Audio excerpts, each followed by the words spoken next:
All right, welcome everyone. My name is Paula Phillips, also known as JournalArtista, and sorry about that. And it's Saturday night here on Stencil Saturday, and live over on Ustream.tv. If you're watching this on YouTube, I stream every Saturday night, unless there's a fight like last week's stupid fight.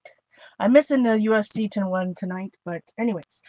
Um, all right, so I've been a little busy. If you watched my last recording on, I guess it was last Sunday, uh, I was making those little books. Well, I finished 4 of them. I apologize. Off air. Oops. Oh, Razor Frazzin. Oh, I pressed the wrong button. So, so everybody in chat, the recording, you guys all saw that. But everybody in chat just lost me. Anyways, I pressed the wrong button when I pressed record. Am I not back? Somebody see me?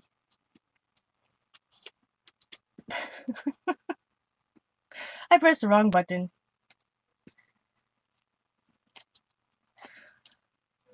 So anyways, I apologize. Everybody refresh. So last Sunday, and then my camera's a little wonky. I have no idea what happened, why it's twisted. I apologize for that. We'll just have to deal with it tonight. So last Sunday night, I did a recording here on Ustream, making some mini books. So I finally finished all of them, so I thought I would just quickly show, and you guys can tell me how clear some of this is. So they're just little accordion books made out of Gelli printed cardstock.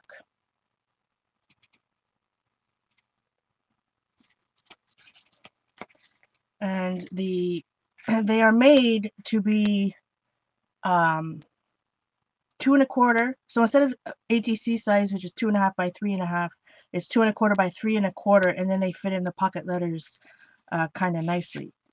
So made some fun books. I really love how they turned out. There's some stickles here, but this is distress stickles, and man, I don't know, is this supposed to look this way? Where's Diane? Is this supposed to look like sand, like really dry, matte? Oh, poor Anita. Anyways, had fun with those two. On the outside of this one, I know a stamp, I put some glossy accents just for a little bit of something.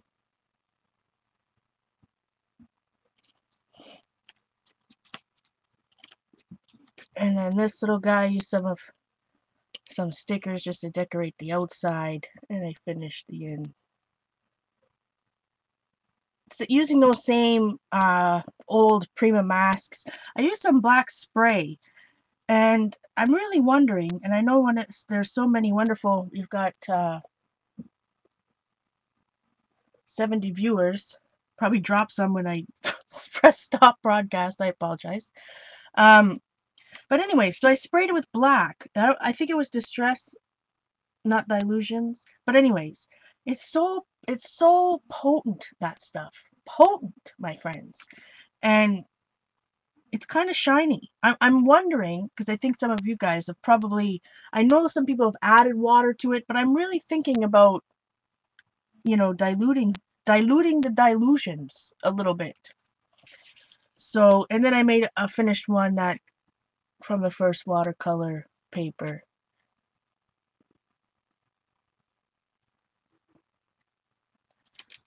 So I did those. I also did a whole bunch of ATCs in the past few days. Sorry, I just got little paper clips holding these bad boys closed.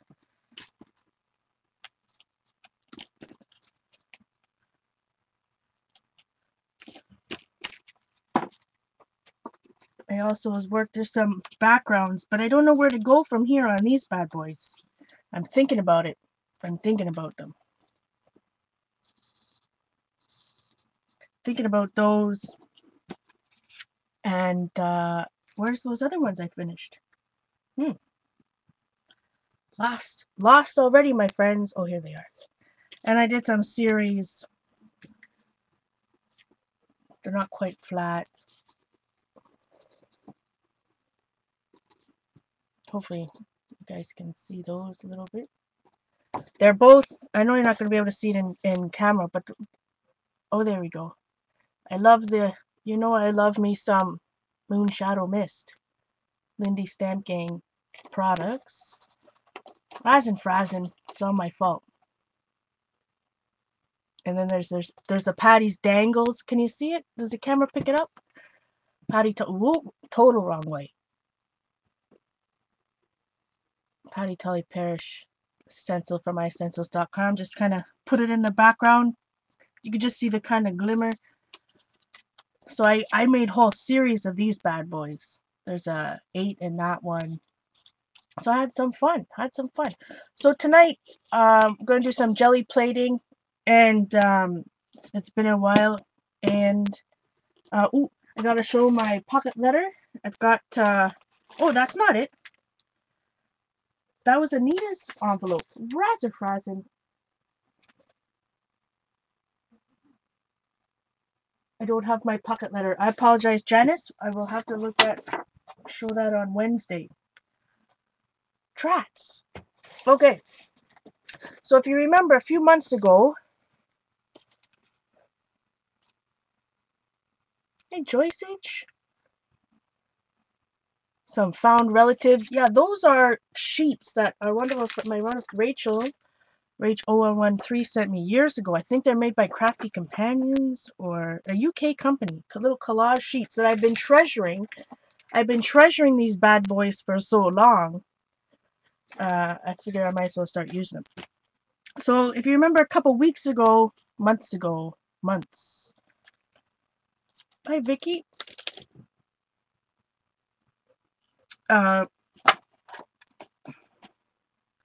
We made one of these. Sorry, my mind went blank, but I was looking at the chat for a second.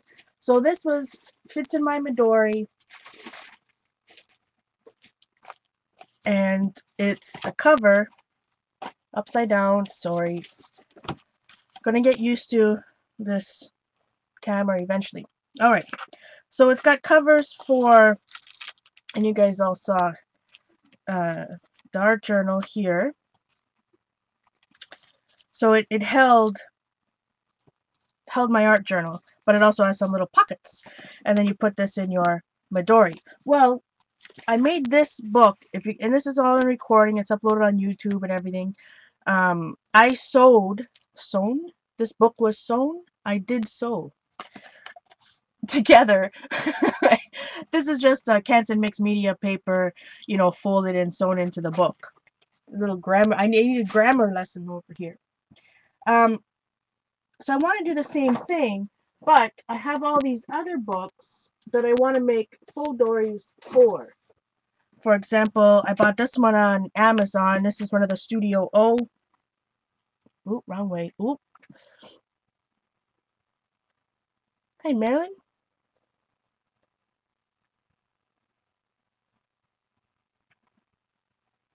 Hey, Gail. Good to see you. Welcome, Bojo Roll. Lots of cool new names tonight. Okay, so this book is, sorry, I didn't buy it on Amazon. I bought it on Chapters in Canada. 5 3/4 by 8 1/4, which I think is like moleskin, like Molly standard size. The standard Molly size, could be wrong. And these ones I found at Dollarama, which I think that the exact same ones were sold at Target. Anyways, I think these are 5 by 7. 5 by 7. So what I want to create is just like a little sleeve, a cover for it, shall we say. But I want to have a pocket because I'm taking notes. So even though, so what I'm making, this type of cover, hi Leslie, is going to go into another foldori. Know what I mean, Vern? Know what I mean? But I thought I love to have the pockets. I'm doing different things, so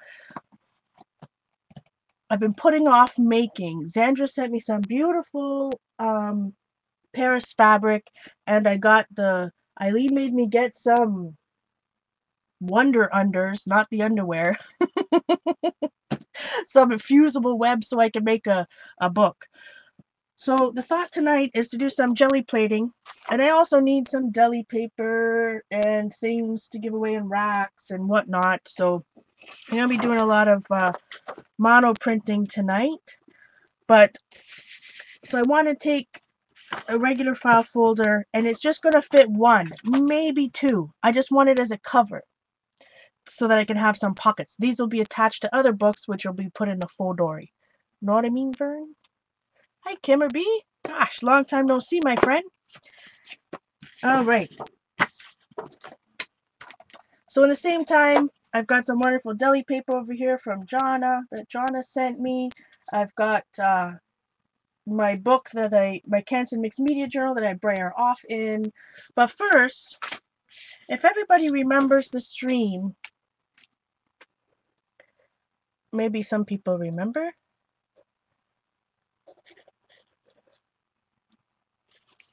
Canadian Tire. Interesting. Canadian Tire's buying some of the... I can't imagine, because where I live, there's a Canadian Tire every 2 feet. Sorry. Oh, see, I've got lots more extra of those guys. I was just looking for something.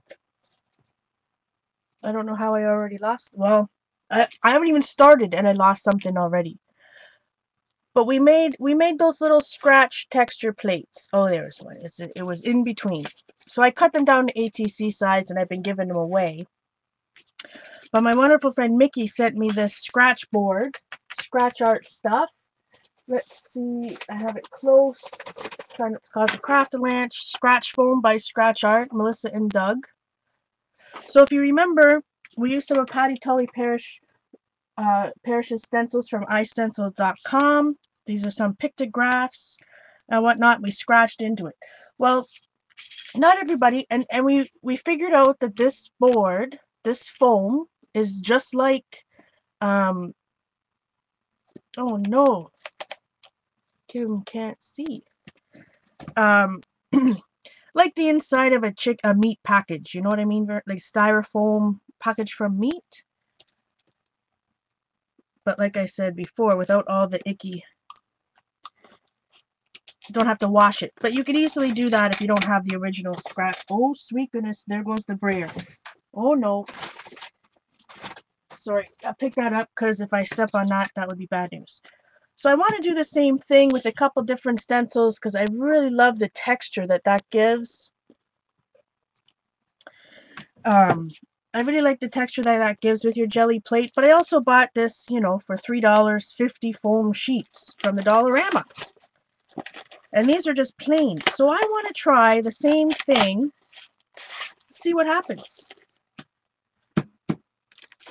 So we're going to scratch into one, and then we're going to do it on this side and see if we can get any difference. See if we can get any difference. See if there is any difference. And again, I apologize for the wonkiness of my camera. I'm not sure what happened. All right, so I'm going to try to replicate both so that, meaning what I'm going to do here, I'm going to do over here, so that, let's see. Maybe I'll start out by using this. Now, if I do it upside down, let's think about it. I always have to think about it. I don't know about you guys. So we're going on a jelly plate. This on the jelly plate will be upside down, backwards, right?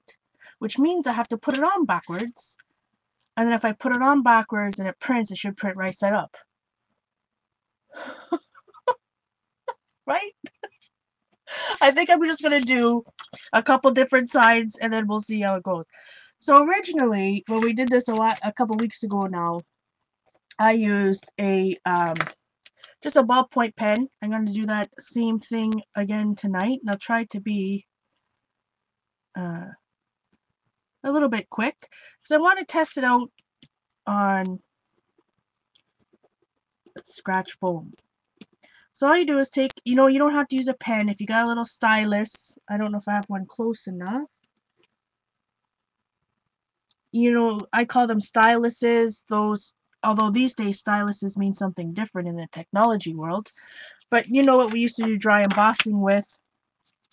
That tool that has a little round ball at the end. Sorry, I just had to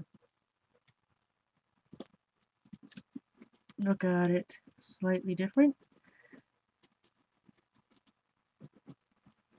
So you can, you know, do something like this through a die cutter, an embossing folder, and get, you know, different textures and stuff like that. But the fun thing about starting with something, I gotta be careful. Look, I'm already putting pen on my thing here. When you do it yourself like this, you can add more than one stencil. Hey, Sage.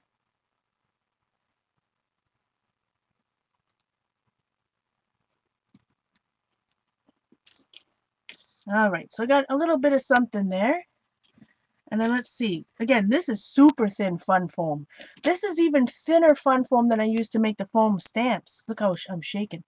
This has got to be like a 1/16 of an inch, which I guess is about the same thickness as this.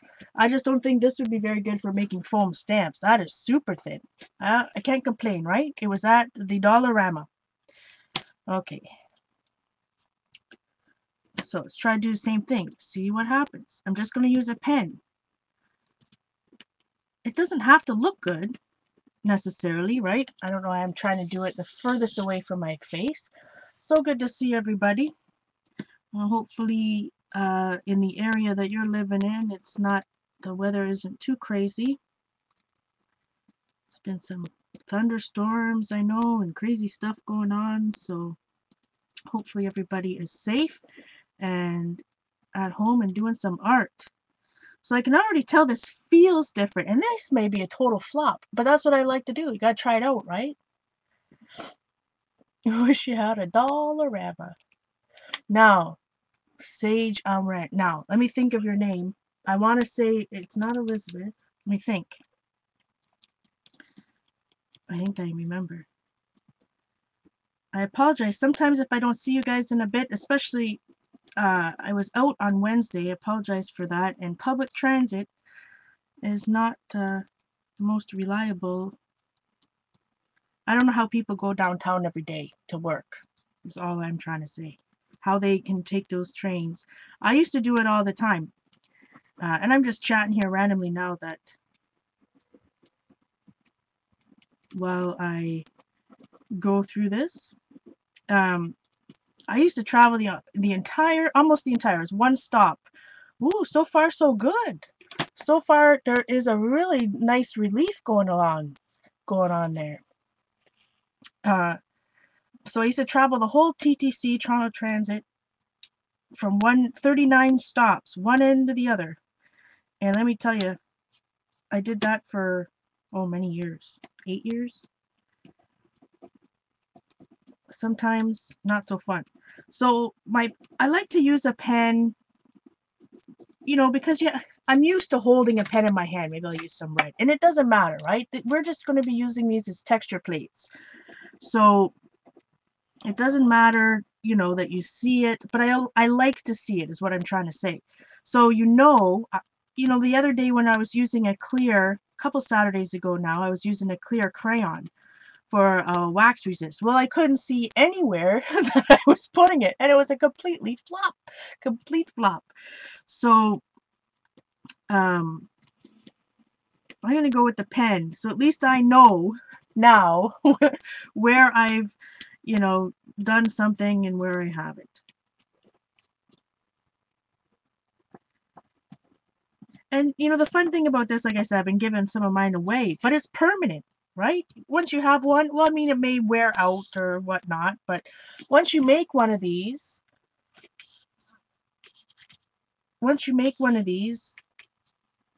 once, you know, you have it for a while.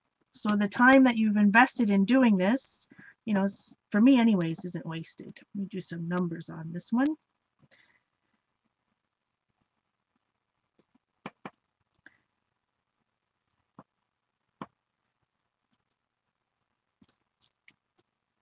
You can really see with this red.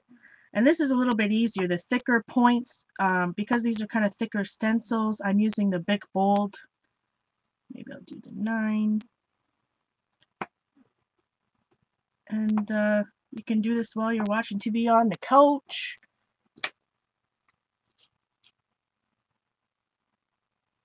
I meant to tell you that Anita says she knows the artist Karen Fisher in the Cloth Paper Scissors May-June issue. Well, I just happen to have that right here. This is out in Walmart right now. Michael's, Chapters, Barnes & Noble. This is the May-June 2015 issue. I have an article in it. I am very grateful. And Anita is telling me that she has a friend. I think I read that you went to school with her or something. Leslie Risley, Jane LaFazio, Ruth Ray, Julie Faith Van Balzer, Kelly Perkins, Karen Fisher. I don't see her. Seth Apter, Paula Phillips, page 44. You have to tell me what page she's on, maybe. Anyways, back to this while Anita's doing that. Okay, so now the fun thing is you can take whatever stencil you want and mix it all up. Oh, so I'm going to mix a ton of different stencil companies together. So I'm going to use a little bit of Artist Seller. And if you guys haven't seen, Artist Seller has 12 by 12. I don't have any to show you or anything, but they now have 12 by 12 Cathedral series stencils. So you know the Cathedral series that look like the stained glass are now in 12 by 12. All right. That is Artist Seller, CELLAR.com. So this one is also an Artist Seller stencil. But I'm going to mix this. I'm going to throw in some of Patty's wonderful stencils. And I think I'm going to throw in a Julie Faith Van Balzer stencil. And I've got a stencil from the dollar store. Hey, Kelly. Conversations with Jamie. Jean says, Quail Hill Jean says that you have a DM. And if you're DMing people, guys, one thing to remember when you're sending a direct message or a private message or whatnot is look to see what name they're chatting with, right? If you see that somebody, I can't see anybody in chat, if they have a -1 beside their name, that means that they're popping out, that they're using pop-out chat. And if you're going to send them a direct message, you have to send the message to that -1 name. You know what I mean, Vern? And if you're new here, don't forget, somewhere up here, up, that way, here, up, no, down, sideways. I'm gonna get it right one of these days. Up there, where it says following, make sure you press follow. And, you'll get, most of the time, you'll get emails when I go live. I have been pretty faithfully getting them, knock on wood, these days. So I don't know what's going on. Also, if you go to my channel page, after you watch the show, of course, you can look down and you'll see that I have, like Saturday, for example, Saturday night is a scheduled class. So if you click RSVP on that little box, and we're talking Ustream here, guys, not YouTube, then you'll get an email about an hour before saying, to remind you that I'm coming on, or not just me, anybody, whoever has a set schedule like that. All right, I like that. So I apologize, going to take especially when I'm doing 2 here, eh? Maybe this is a good time to ask JournalArtista some questions. Well, I should have done the magic of TV and did this beforehand. I apologize. Anybody got anything they want to talk about?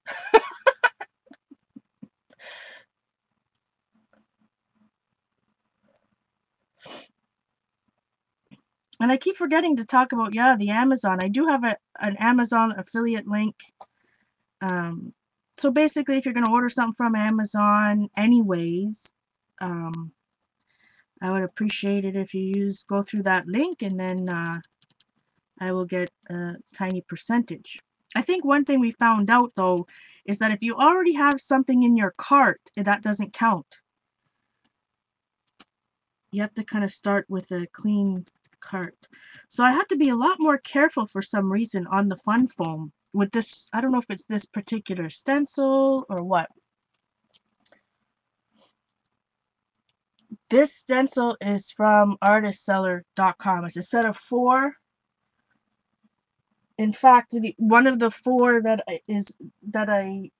one of the 4 is one of the ones that I used in the magazine article.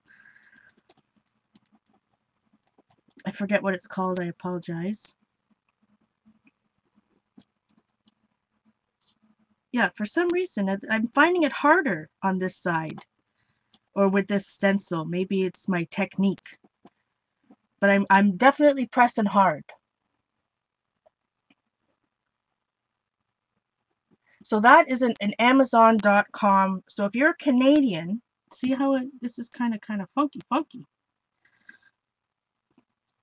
I don't have an Amazon Canada affiliate, Amazon.ca one yet. So that's, if you're a Canadian ordering from Amazon.com, you can use it, but it doesn't work on Amazon.ca. But sometimes, even though we have Amazon.ca, I still have to order through Amazon.com. Like to get Orly Avenari's book, I had to order through .com.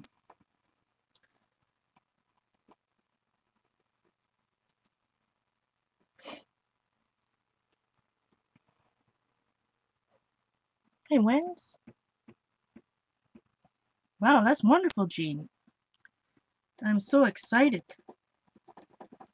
Our get together in July is a go. And boy, that's going to come. You know what? It's already May. It just seemed like May 1st the other day. And now what? It's already the 9th. Ooh, tomorrow's Mother's Day. Happy Mother's Day. I know it's a different day in the UK, but it's Mother's Day in North America, so happy Mother's Day to you out there, even if you're like me and just are a puppy mom or a kitty. I'm telling you, my dogs are my kids. Okay. Whew! That one was hard. Let's find a cool...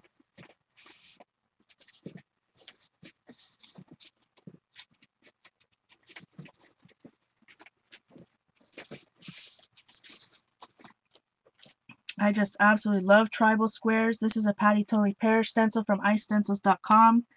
And you know I love this stencil. So I'm just going to put it here.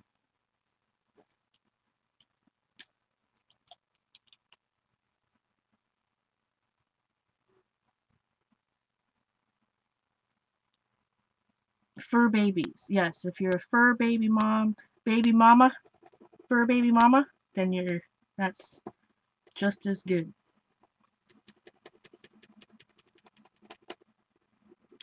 I'm telling you, it's definitely a lot more work to do it this way.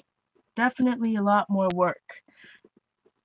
And hopefully this isn't too boring for everybody. Like I said, if anybody has any questions, I would be glad to answer something rather than rambling on. But I do want to show you that, it takes a while, but at the same time, it's a very quick process. It's not something you have to think about. It's not like you're tracing anything where you really have to concentrate. Your hand gets a workout. That's about it.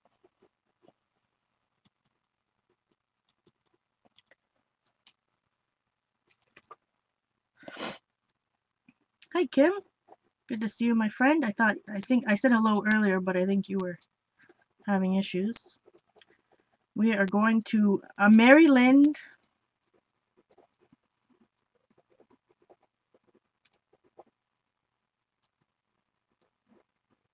Patty and I will be teaching some classes. There'll be some fun shopping.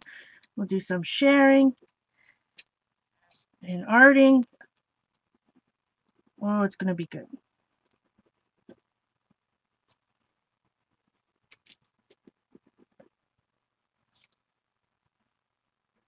Oh, cool, Anita.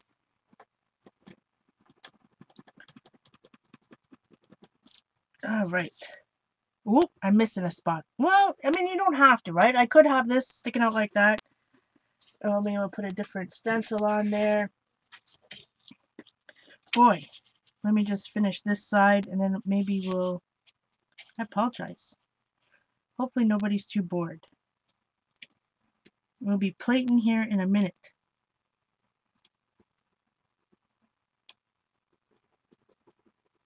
It's much, I must say that it's much quicker on the scratch board. I guess because it's maybe not as spongy, not as much resistance, I don't know.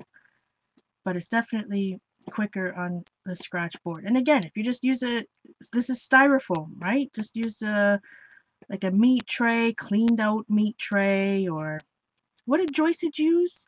Was it like a food, you know, sometimes you get takeout like Chinese food or something in a foam something Madoo.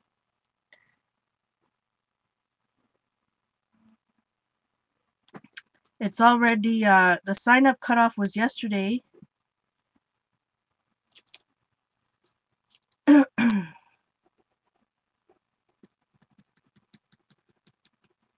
All right.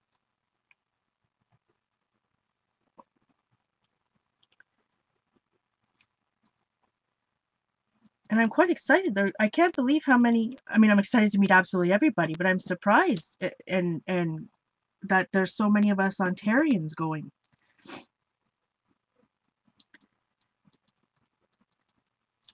So almost see much quicker on this one. I'm not going to finish the other one. I know I'm going to get hate mail. Taking too long.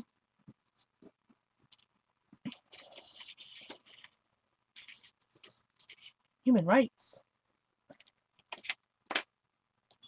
Oh, your daughter's going to Washington to study human rights. Cool.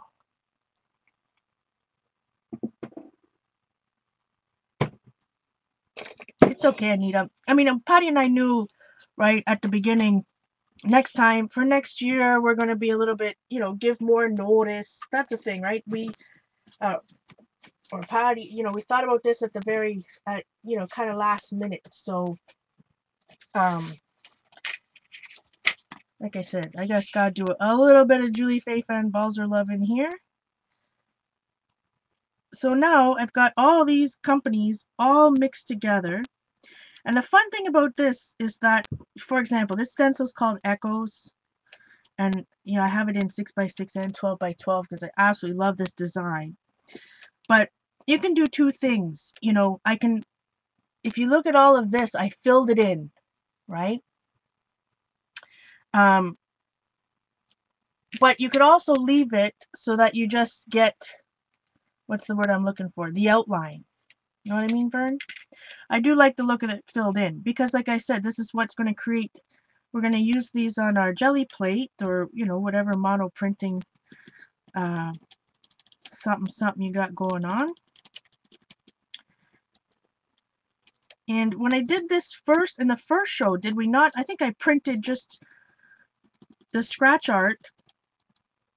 The instructions that came with this says that you could use this in itself as a little monoprinting plate. So,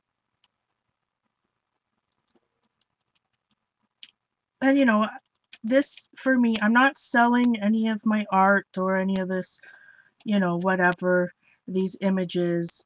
I'm just doing this because it's a different way to layer on my jelly plate and my art journal pages. So I'm definitely mixing up all the companies, but hey, I love all stencils. I can't help it. It's like stamps. It's like stamps. So if you want to look at a private chat, what you want to look up at your chat box on the top right, you'll see it blinking. You'll see two little people, two potty people, as Gene. No, they're not potty people, but you'll see two little people, and that's what you want to click on. You'll see that it's, if you have a private message, it'll be blinking, and then when you click on it, you'll see main chat, and then you'll see a name. somebody else's name that may have sent you a PM.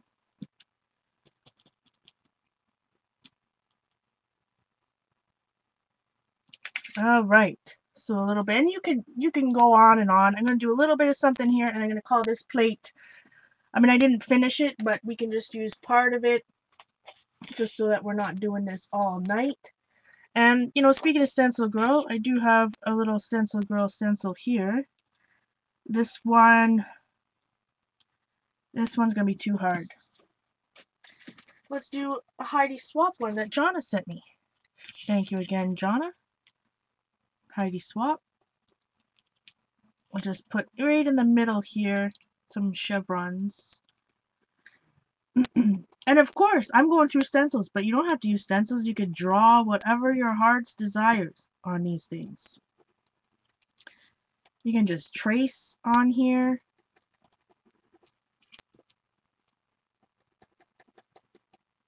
Oh, it's when you got a real simple shape like this, and on a scratch board anyways, it's real quick just to fill it in. Especially if you're using the bold, the Bic Bold. These are 1.6 millimeter pens.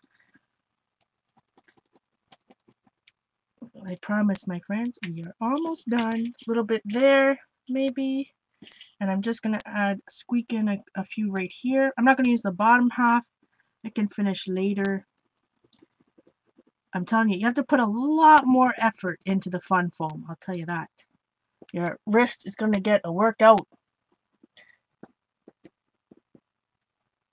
And hi, Jane. Yeah, Patty Tully Parrish is releasing some new stencils over at istencils.com. Very shortly, there's going to be a sale too, so look out for that goodness. Just going to do the little, this might be hard when you try to do it at the end like this. Let's just test it out. One thing I like to do are L's. I think it's, you know, I remember going to my grandmother's when I was really young and seeing some books, and they were like reading books, but my mother had practiced her L's, and I've said this before. Again, happy Mother's Day. And there were just pages of, you know, practice, just doing those loops like this. I don't know if you guys can see that or not, so I'll do some L's. Fill up some space. All right. Okay, my friends. Now we're in business. So I got some plates. Let me just get my, because we're still going to be incorporating this with stencils. So I need to make sure that my jelly papers and my print papers are ready. Stencils are ready. Brayer off paper is ready. Hey, Gigi. Green Glams. Good to see you. So that's what we got. And it doesn't matter if it's all messy, right? If you got pen, that's one thing. You're going to get a whole bunch of pen on your hand if you use a pen. So we're going to use those as some texture plates. All right. So this is the jelly plate, everybody. It's made by Gelli Arts. Lots of us already know and have and love. Hi, Diane.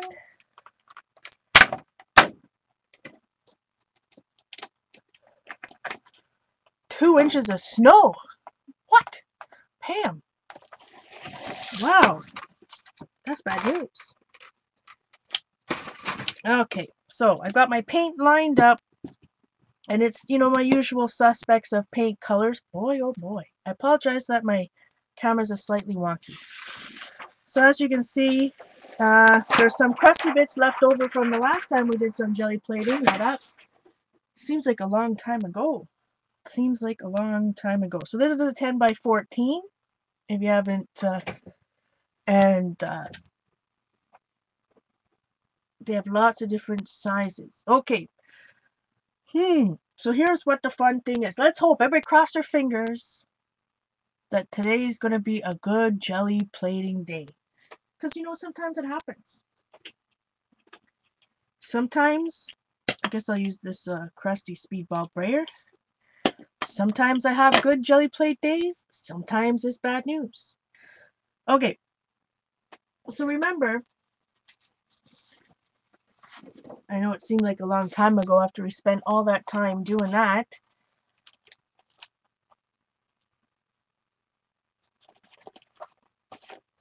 Sage is waiting for her birthday gift to arrive. Am I missing something? Hi, Elizabeth. We are going to make a cover. So I am going to be jelly plating. I'm going to be printing. My pull-up prints are all going to be mostly on this, but I also have some deli paper that Jonna sent me here. Because, you know, when you do a jelly plate session, and I also have some regular 8x10 cardstock, you gotta have lots of paper around. You gotta have lots. It's gonna be, yeah, gonna be a good one. Ooh, you got a die cutter. Awesome. My wonderful friend Laurel, we're all thinking about you. She sent me a big cake a few years ago.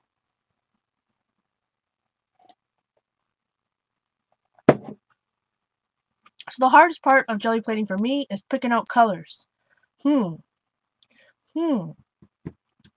I've got a whole lineup of Liquitex basics on the go. Light blue violet, primary red, light blue permanent, bright aqua green, medium magenta, brilliant purple, brilliant yellow green, and black white, and a couple of PBOs.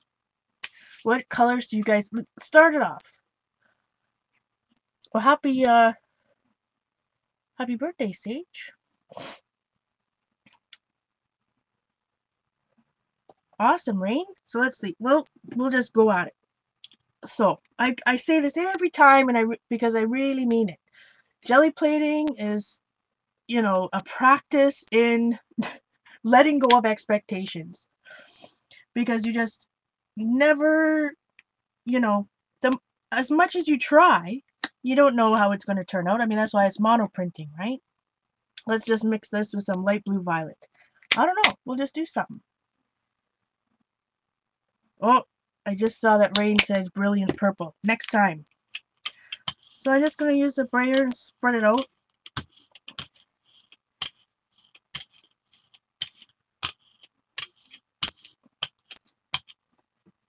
I just brayer it off on the side in a Cancer Mixed Media journal. And this is where we now take our, let's see, before.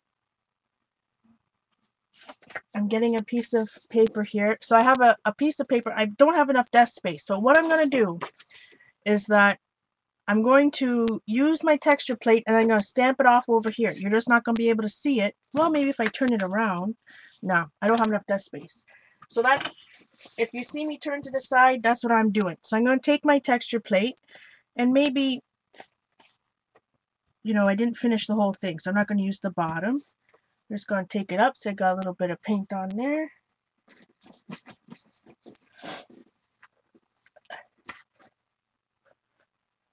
Rain bought another bright aqua green Liquitex Basics paint, and it already had it. We've done that before.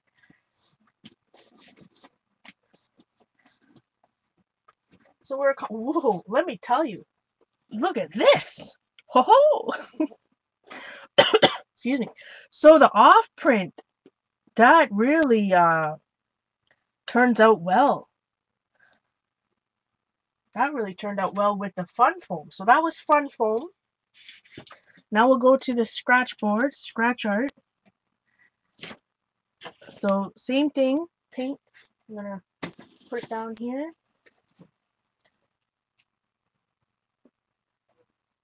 They don't want to. Anita has a couple of Liquitex colors that don't want to spread well. Did you shake them? Are they separated or something? So I know it's hard to tell in the jelly plate, but right now we are really making lots of texture.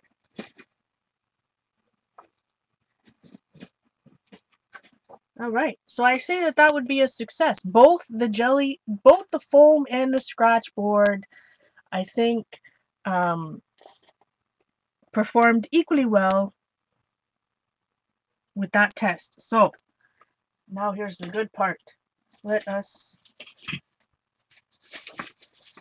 Gonna lay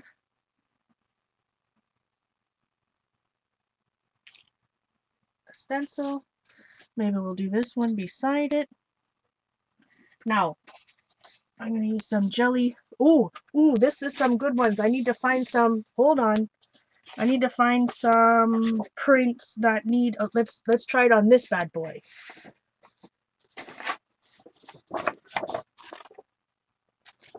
See what happens. Might be a hot mess. And this one I'll put on this side. All right.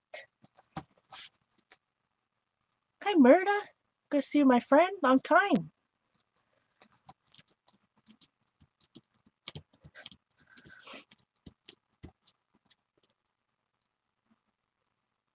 Welcome, Belinda. Oh, I know I recognize your handle.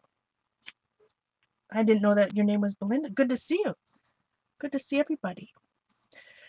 So yeah, sometimes if you look up, if you look at your chat box, there's something called a social stream and something called chat. Social stream is over around Facebook. Chat is where you want to be. And if you're a newbie, if you're we probably got quite a few guests. Usually. Uh-oh, that's bad news, Carrie. But it's quite easy to sign in. We have 100 viewers. I really appreciate that. All you gotta do is click on the chat box. It'll say what's your, sign in, create a username. So got a little bit of something. Now you can barely see the texture. Maybe I used too much paint, but it's still there. You know what? I just thought you can only see a tiny bit there. It's I wonder, because it's so humid in my room, if it's going to affect my jelly printing process. What do you guys think?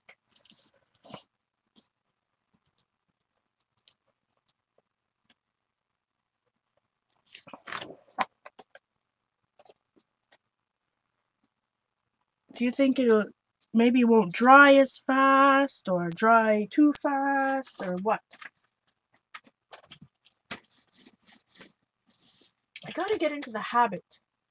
Jean and Patty do something with their stencils. Like, they put them off to the side for a second. Okay, now I'm gonna take a quick pull of this, but it's like they take a pull and clean their stencils at the same time.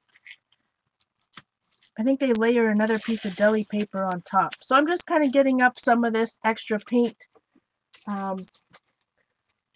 And if you know anything about monoprinting like this, you know that you end up having a million pieces of paper all over the place. But look at this texture we got going on. Try taking a print with just this texture.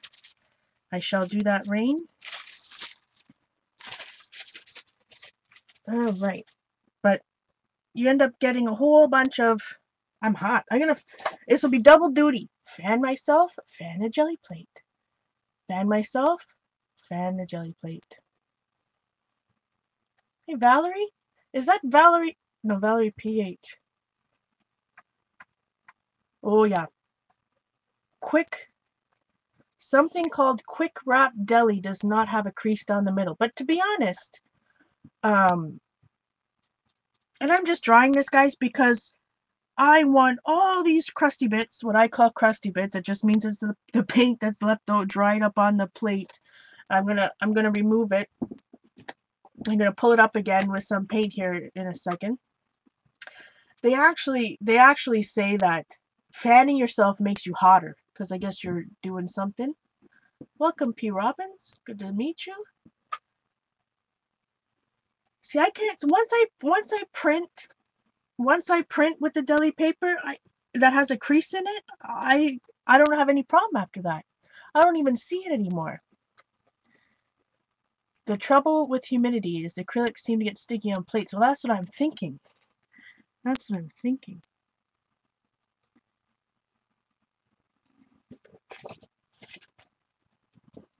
So the important, and if you had a hairdryer, you don't want to take a heat gun to this bad boy.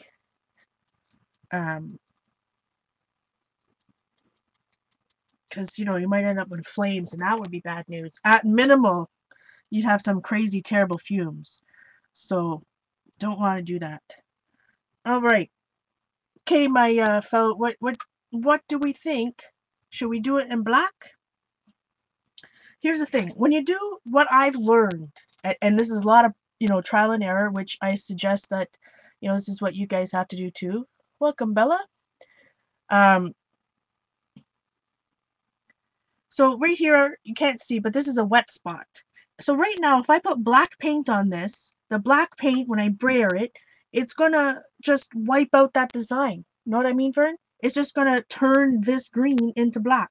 So you're not gonna be able to see your pull-up print.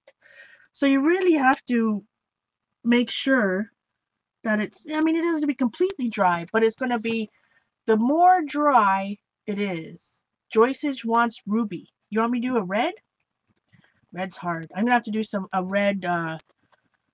Where's Miko?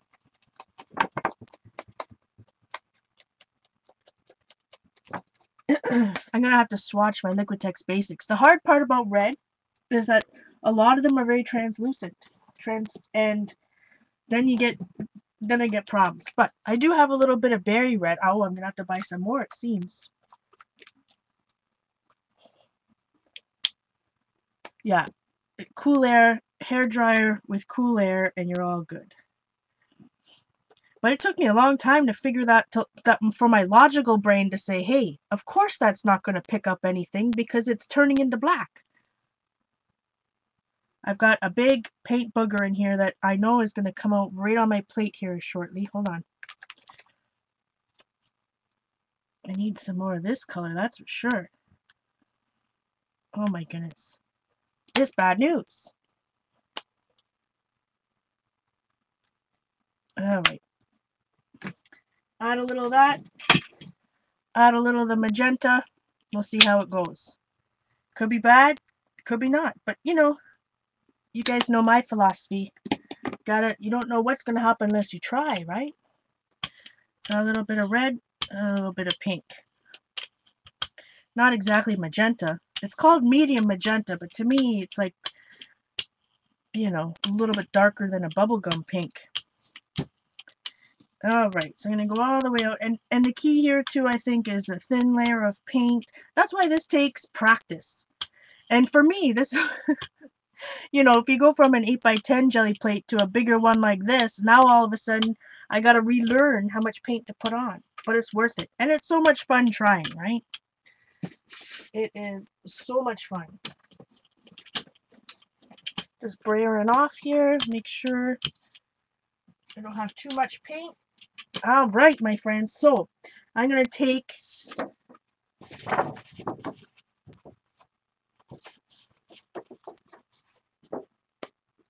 a cheapo Dollarama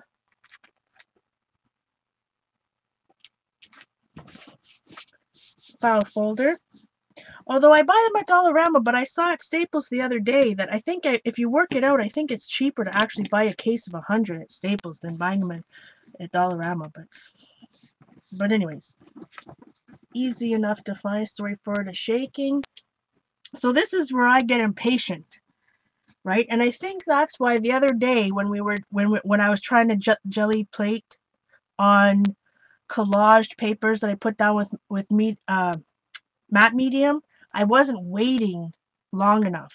So the paint needs to dry a little bit to the paper or whatever surface you're putting it down on, right? So it'll be release.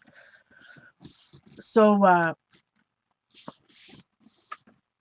anyways, what I'm trying to say is sometimes you gotta rub, you gotta be patient, my friends.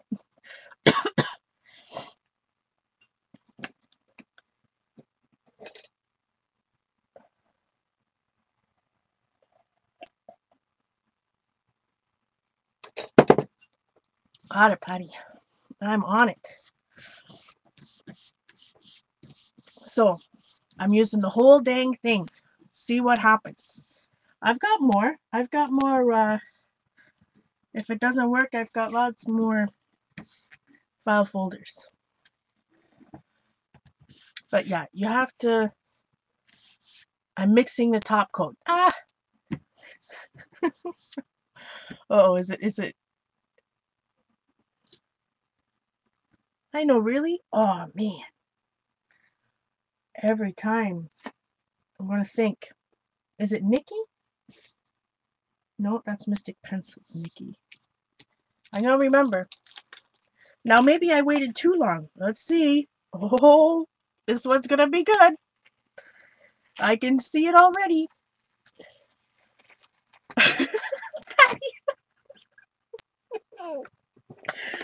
Ooh. Oh. Now there's some cool crusty bits on this. This looks very, look at over here. Now, let's see if I can see, I mean, some of this texture's from that. I can't see any of that texture plate, like any of the images from that texture plate.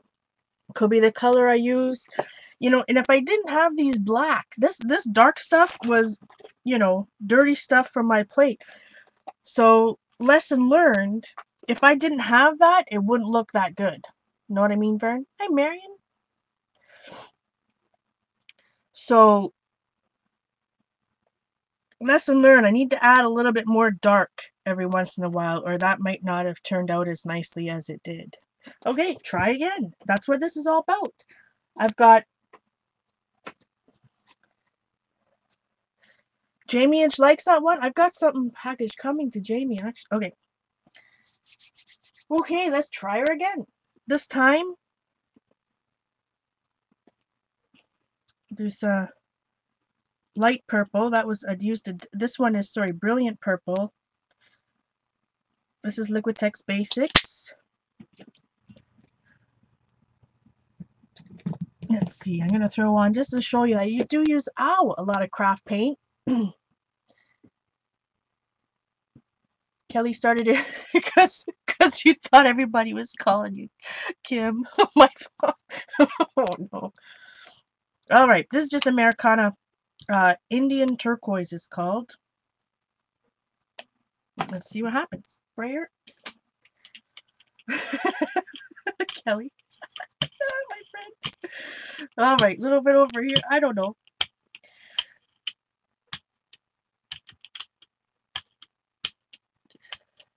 That's a lot of paint. And the whole fun about this is that, look at that resisting. Why would it do that? I didn't put anything wet on it, I don't think, did I? But you can leave. It's like resisting.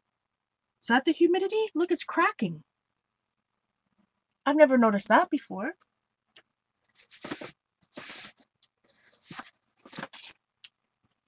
You know, and we talked about this before.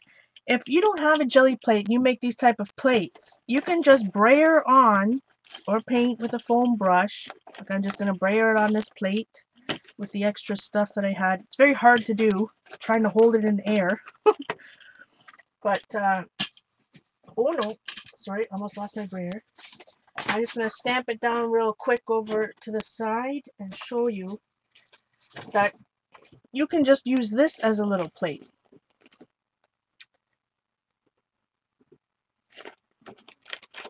Now, I didn't press it hard enough, right? But look how cool that is. That was bad news. I can't do it organically. So, you know, you don't have to have a jelly plate to monoprint necessarily. You can always do that. Okay, look at this resisting. That's weird. Now, I need to find some other plate, some other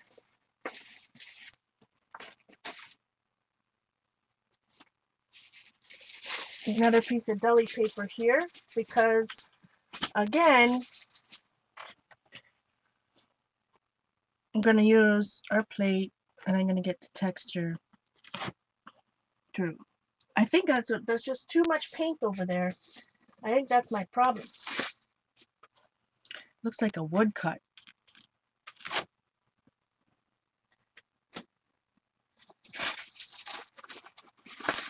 I mean, look how cool it's going on this deli paper that Jonna sent me. This is some different kind. Can you see? Boy, it's very light blue.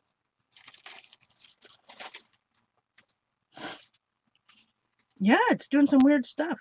Must be the heat. Okay, I'll use my other one, the fun foam one, because you know, if you can't find scratch board, doesn't mean you can't try something with some fun foam. I think a lot of us have fun foam lying around.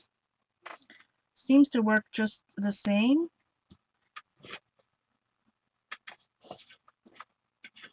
Sorry, it's just this type of process, guys, that you have to constantly be layering and doing a million things. You got to be a multitasker, my friends. All right, I think I will. This is one of the, I'm really hot. This is just a little cheap alphabet stencil you can buy from the dollar store, anywhere like that. So at the beginning, this is what we did. We have fun foam, and this is scratch board, which is just a piece of, it's made by Melissa and Doug. My wonderful friend Mickey sent me this. It's made by Melissa and Doug, which makes a lot of stuff. But it's styrofoam, so you could use it like a meat tray. Think of that type of thing. It's just like styrofoam. It's not even that hard. To me, it's exactly like, no. It's exactly just like a meat tray. Now I got all this. I've got way too much paint. I already know already. Let's try to take a pull somewhere in the middle here. Just a light one because I don't want to lose too much. Ooh, interesting. Look at that.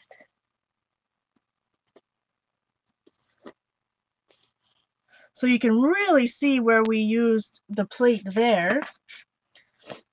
All right, I'll put that one off to the side to dry. Let's see what happens if I just put I'm gonna put this right just like this, right on. Or you like a paper plate? That, Jane, I think that's what that joysage did. See, I have a little bit of some goodness there.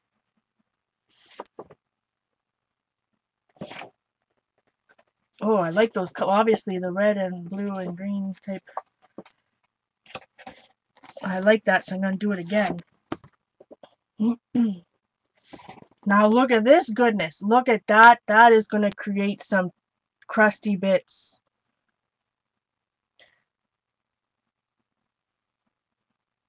Yeah, styrofoam blocks. It's a good idea. I mean, styrofoam's everywhere, right? All right. Oh, I love how it's looking over here. Some of these top takeout boxes. I mean, I'm sure all of us could find a piece of styrofoam somewhere in their house somewhere.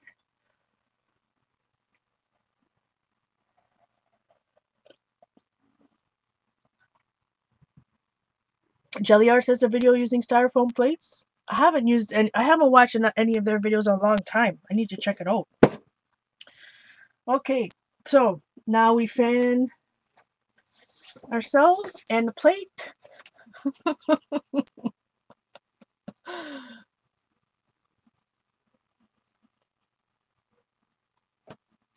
Oh, I've seen people. Anita's talking about an artist used some 1-inch thick foam and used a heat tool to cut into it.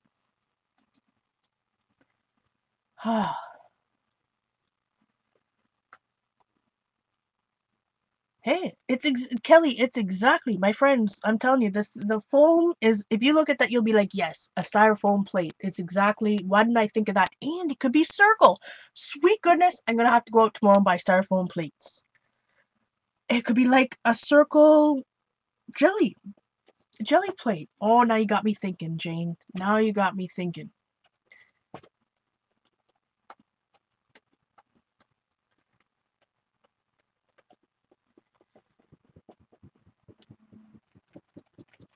Oh, boy. It's not hot in it's just humid. It's really humid in here.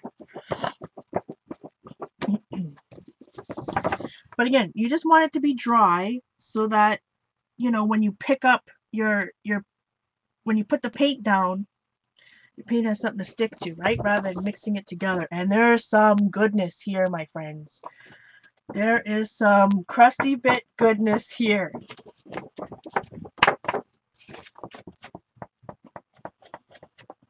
All right. Now, should we go with black?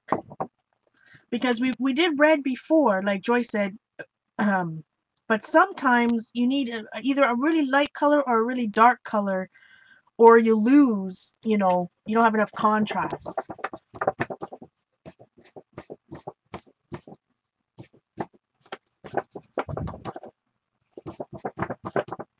Hey, Carol? There's a video about what on YouTube? There's a video about everything on YouTube. There is Circle Fun Foam available at Walmart. Oh, sweet goodness. Okay. I think we're going to have to try some black, eh?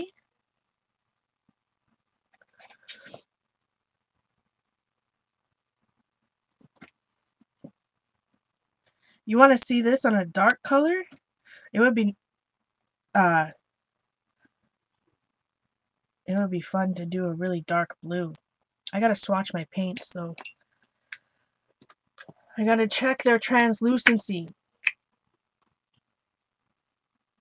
Alright, so a little bit of black. This is just Dollarama cheap black paint. And we're gonna roll it.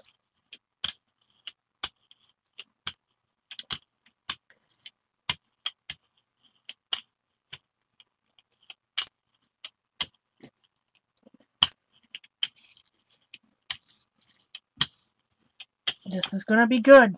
Who's excited? I'm excited. Payne's Gray. Did I say that out loud? Because that's what I was... Oh, Payne's Gray. About using a paper plate on a jelly plate. Well, cool, Sherry. But you know what? I'm thinking about the paper plates. I'm thinking about printing. You know, like I said, right? Let's hold on. Sweet goodness.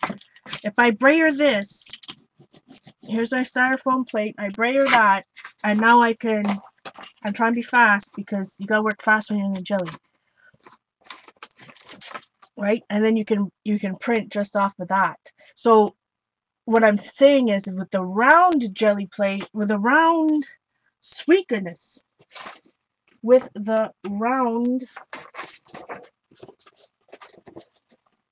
styrofoam plate, I'm thinking you could just print off of that like a jelly plate. Now you're not going to get the same, you know, crusty bits.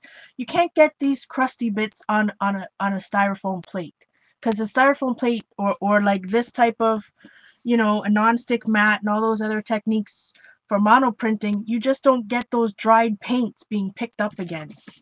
It has something to do with the rubber or the gel or whatever this spongy stuff is. Am I talking too fast? All right.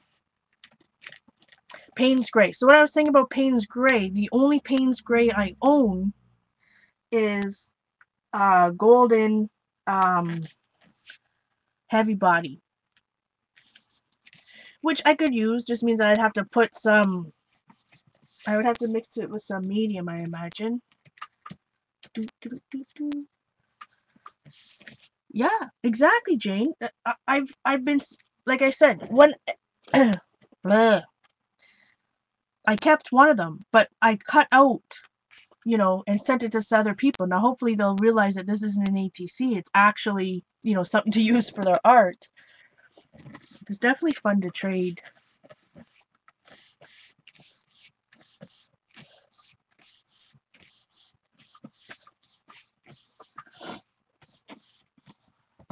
Well, I do have it in, I also have Payne's Gray, I believe, in fluid acrylic.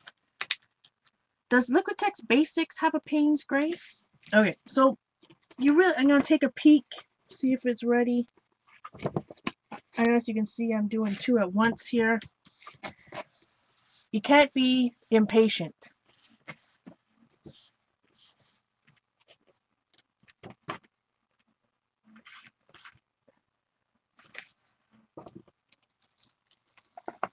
Ooh, boy, now look. Oh, look at that yummy goodness. So all of this now is from that texture plate that we just made.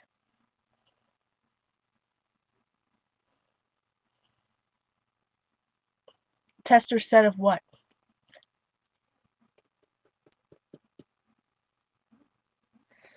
So here, it looks a little muddy because that part wasn't dry. So instead of seeing the texture, all I'm seeing is where I mixed the black paint. When I'm brayering it, I'm mixing it in with that paint that wasn't dry. Know what I mean, Vern? It took me months, if not a year, to figure out, oh, in the tester set. I'm not sure, Carrie, that's why I'm asking. The 48 set of Liquitex Basics. So we have a little bit of something over here. You can see a little bit of the letters. I probably waited too long for this one. It's left some crusty bits over. Look, I mean, it's even left the line from the... So I don't know what happened over here. Not as nice as over here. And for some reason, not as nice as this side. But like I said, that's a whole thing about monoprinting with the jelly plate, is you really never know. All right. I'm just building up the crusty bits non-stop. So, what colors we need? Thinking. Let's do some light. Back to a little bit of the light green. And this time we'll use this purple.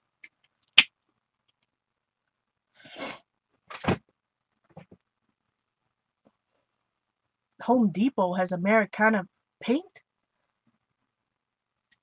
Somebody just put up a link in my chat about Home Depot. Must be for outdoor. I didn't know Home Depot sold that.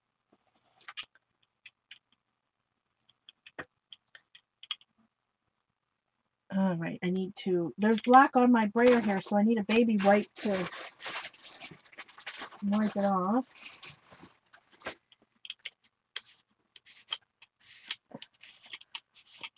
Obviously, I don't clean my brayer too much.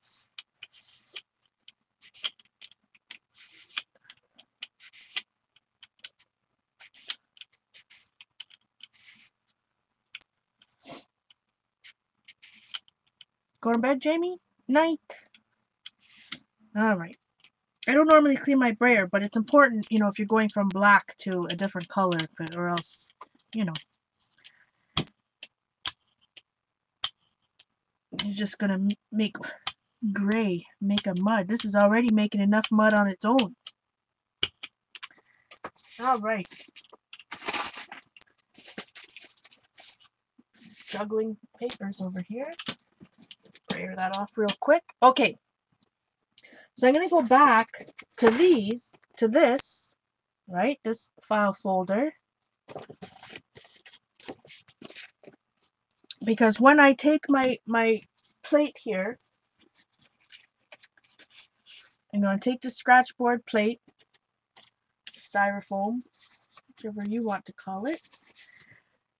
And I have that file folder here to the side because now that's what I'm going to stamp over, right? So I already have, I have my cleanup print, that, you know, the red, and now I'm going to go on top with some, you know, coordinating colors.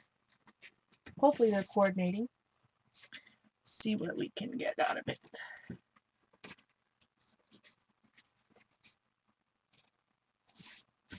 So sorry I'm off camera. I apologize. When you have it's a little bit of a challenge when you have a bigger plate for dust space. And chalk paint probably, I haven't seen anyone use chalk paint on a jelly plate. Everybody's talking about Home Depot. Okay, so this is the styrofoam guy. Not the styrofoam, excuse me. Fun foam. And I'm going to show you this here in a minute. Don't worry. Let's see.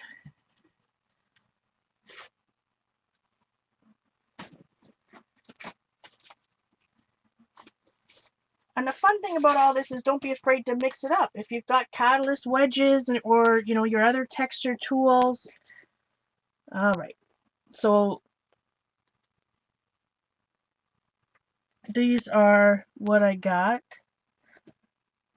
Got a little brown. That green and purple kind of went a little brown. So I just did it in 3 spots over here. Sorry, like I said, I just had to do it on the side real quick there. Let's see.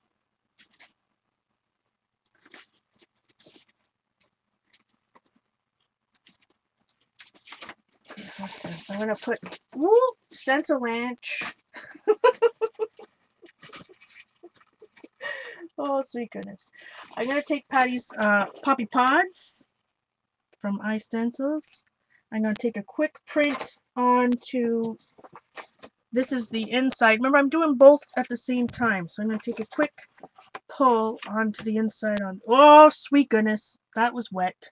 Put my finger right in there. Let me find a piece of deli paper, which is probably also wet. All right.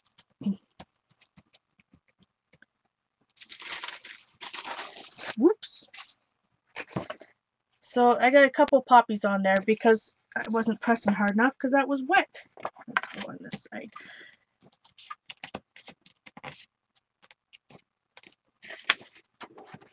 And a couple more. Oop, oh, oop.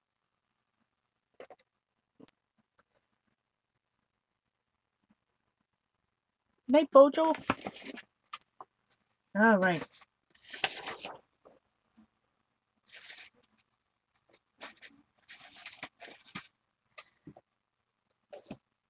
Now look at this goodness. This has to go on to some, this, let's see.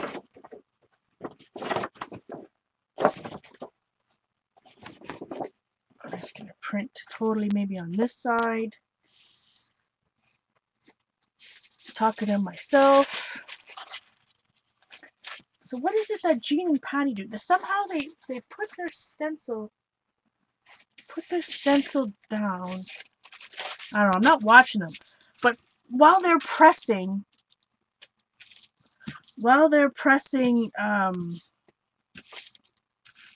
you know, their print, they're cleaning their stencil. They do it somehow by putting jelly paper. I need to watch more closely, I suppose. Oh, you can't even see it. Too much light colors. Razor frazzin'. Alright, let's see what we got here. That's bad news. So we got a little bit of texture. I see a little bit of that, but not a whole bunch of anything. And we don't have very many crusty bits. So, you know, that didn't go so well. Doesn't mean it's bad. It just didn't work out. So let's think. We need some brighter colors, eh? Let's see. When I say that, what I mean is, now that I work off, and now I've got these 2 file folders going, I'm choosing colors based on what, you know, what we've got going on here.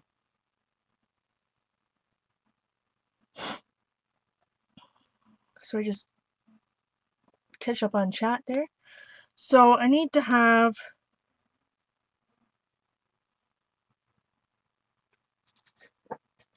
we need a little bit more red, eh? Let's see. Orange. Orange and red and yellow. Let's try some, what's this? Light orange.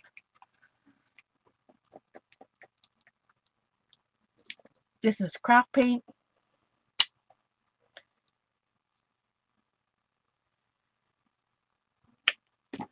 And then let's see, let's put some iridescent red blue PBO in there. See what happens. We'll mix some. And so the PBO paint is iridescent. So we might get some fun colors going. Let's see what happens here.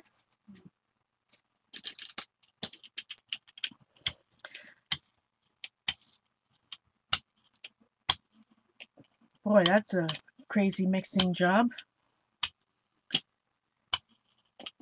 That's a hot mess. Hot Mess Central. Okay. So again, before I get out my texture tools and all that goodness, I gotta make sure I have the paper ready.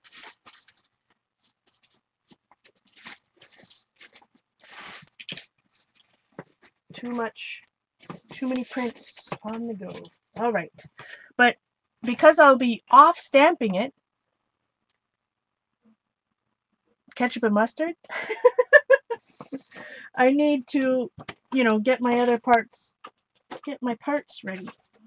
So I'm going to be off, onto this particular part of the file folder here.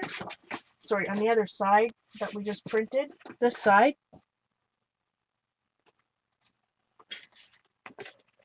Ketchup, mustard. All right. Whoa, look at that.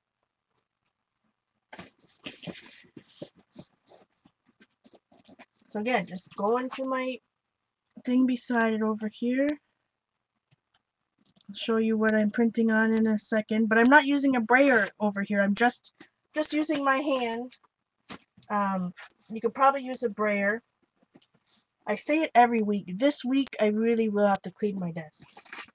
When I say clean it, I need to reorganize it.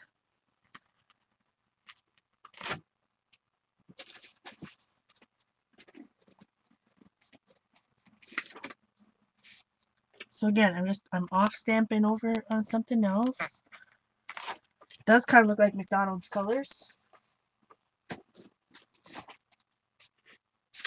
So far, no thunderstorms are holding them back. Okay, we got some goodness here, my friends. I'm going to take a quick, let's see. So we got this going on and that going on. I'm just going to take, where are we here? A light pull, because I want to keep a lot of this for the crusty bits. That's the best part for me. This paper that Jonna sent me, definitely, so you can't even see any of that. Okay. So this is what I did. Did you guys just hear that?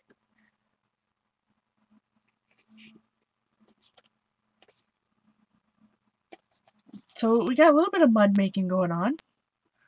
But we can rein this back in, right? We can, work through the uglies on this bad boy by adding maybe some white stenciling or whatnot. All right. So this is what we want to dry.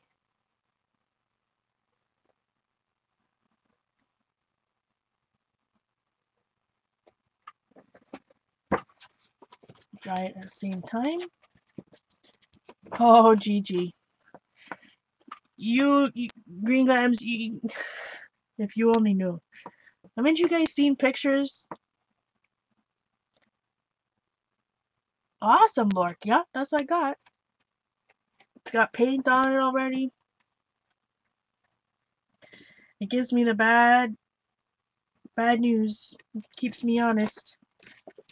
I like it. I had, obviously you guys know, I wore a Fitbit for years now, but I upgraded to the Charge, so at least I can see the time. Things like that. I really like it. Mine is also the heart rate monitor. Seems to be pretty accurate. Not too bad. Not as maybe responsive as the ones I've used with the chest strap from Polar, but when I say responsive, it's just what am I trying to say? I don't know if it scans as often is what I'm trying to say, or updates as when you're working out. Never mind. I like it.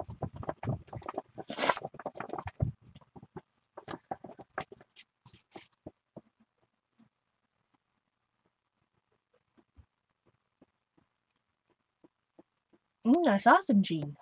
Swimming.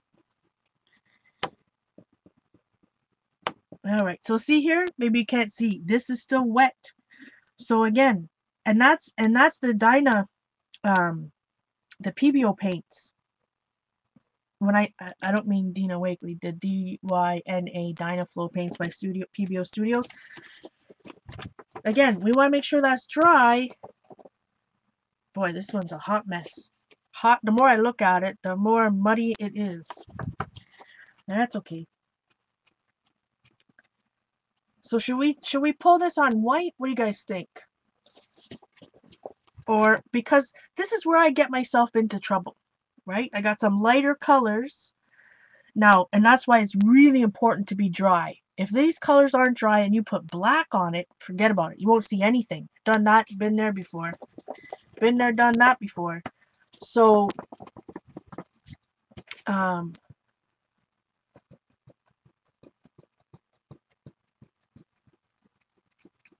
make sure that it's dry.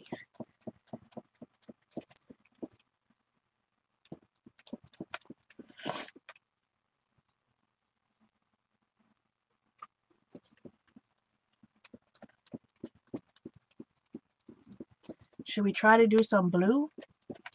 Some Titan Buff?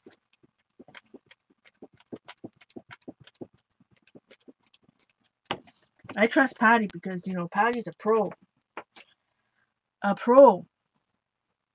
Well, I don't have any Titan Buff, but I do have his cousin. Oh no, that's white. I thought that was cream. Riser Frazen. Is this one hit? No, that's yellow. Bleach sand. We'll have to use some bleach sand. Because my heavy body Titan Buff. Heavy bodies, for some reason, I can't get it to spread well. Alright. I don't know though. Is it even gonna show up? Where's Jean? Jean, help. Blue. Well, that's what I was thinking. Night Sandra. I was thinking that too, Jane. But you know the things with blue, sometimes it's too, you know, my love-hate affair. But, let me see. Like this blue, dioxazine, no, this is an ultramarine blue, is too transparent. And I get nothing but frustrations out of that bad boy. But let's try some brilliant blue hue. One of my favorite colors.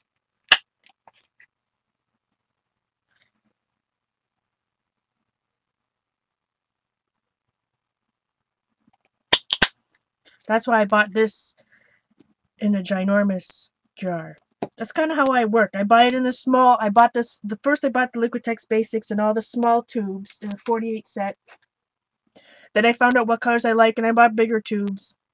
And then when I really like colors, then I buy the ginormous tube.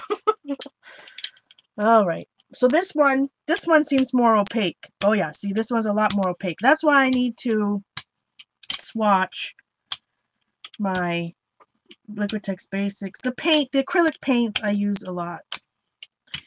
This one's going to do just fine. Because translucency matters, well, on a lot of things. But it definitely matters if you're using it on a jelly plate like this. So, but this is definitely a nice opaque, nice color of blue. Alright, nice even coat. I'm going to sprayer some off here. I just caught my I just caught my deli paper in my brayer. That was funny. Alright, taking some off.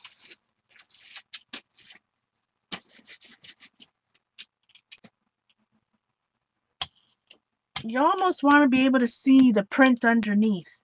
You know, sometimes you don't get a good clean-up print if you've got too much paint on your plate. So that's kind of just what I'm making sure of here.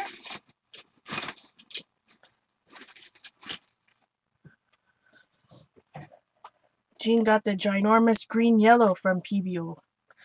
Somebody asked me about these. Are called PBO Studio Acrylics. And they're Dyna paints. Okay. Rats! I have this ginormous thing and I don't have anything ready to print on. Oh boy, now we're in trouble. The clock is ticking. It's gonna make a hot mess. Oh boy. Time's running out. Find some papers to print on.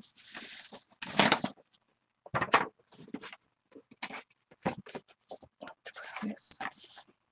All right.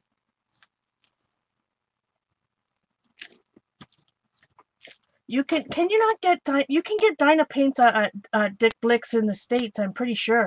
PBO sells. But if you're Canadian, the best place to get them is at Curry's.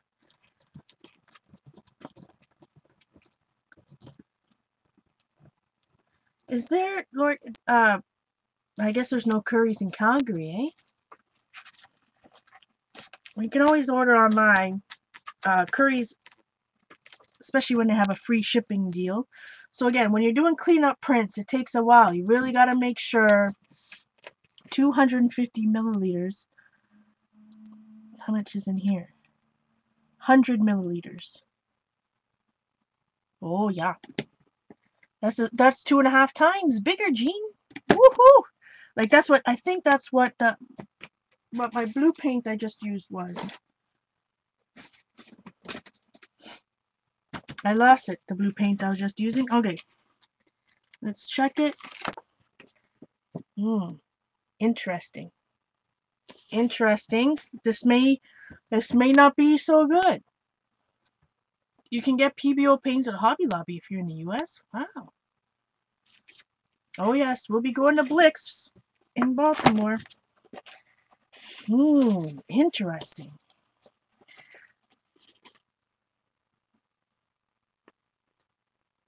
So again, you know, those lighter colors, maybe white would have been the better. I should have listened to the, you know, Patty, one of the experts. Not bad, not bad. Don't get me wrong. But again, it's just the expectation, right?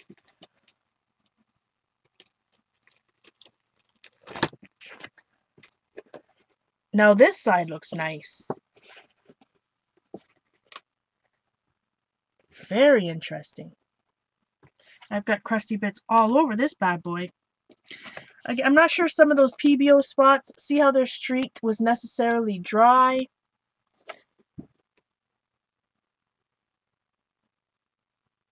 Yeah.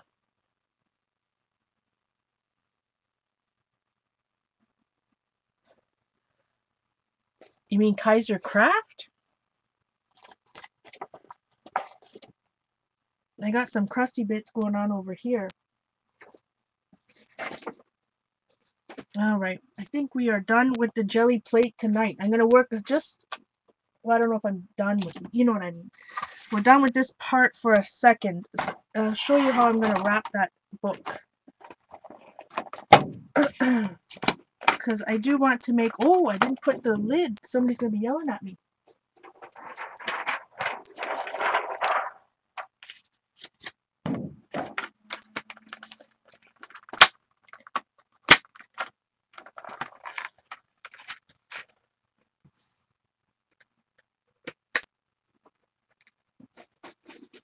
All right, so I'm gonna go back to this bad boy. Let's see. Let me move some of these paints out of the way now, that so that they're not causing such a glare, or a shadow, I should say, onto my thing. All right, so before the next step, I want to make sure that this is dry before I add any other layers on it. Heat gun.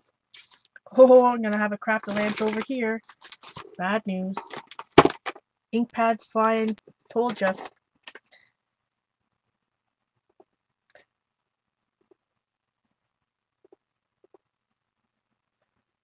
Alright, so again, jelly plating is all trial and error. There's so many variables, but it's definitely fun. Definitely fun to try out. Heat gun. I'm gonna show you all the other prints we've made. So an hour and a half. It took me half an hour.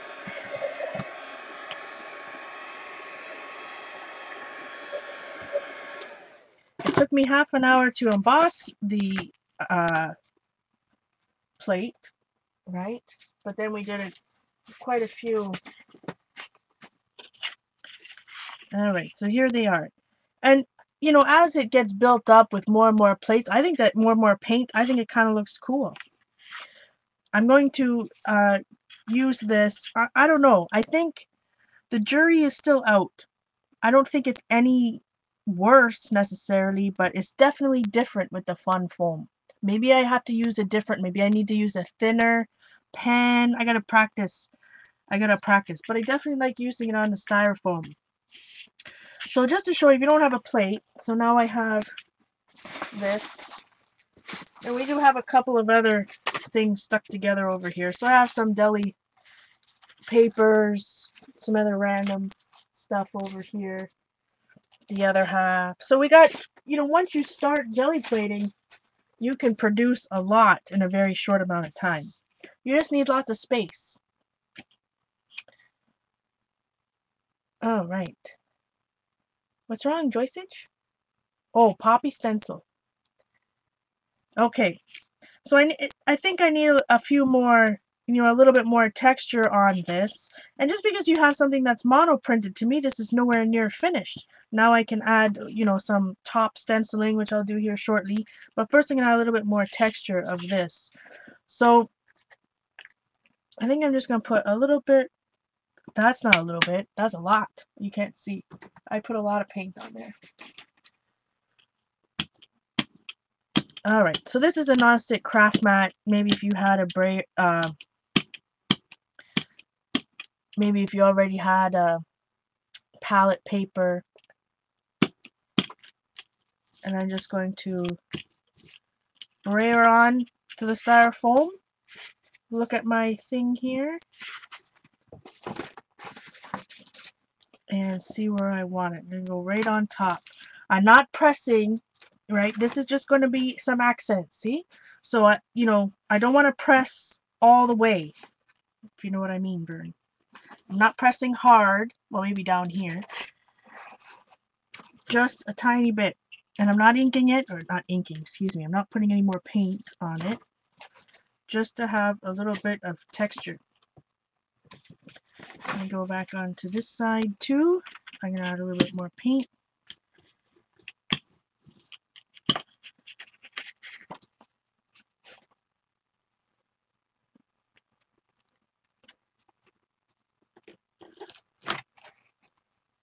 Oh, I like this.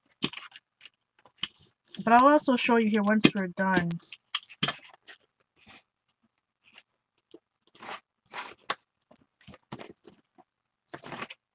All right. Oh, I like that. So you get a fun mix of all these different stencils. I just love it. I think it's the coolest thing. Okay, so we can do the same thing now on some of these other prints. For example, I have this random stuff. This was, again, just by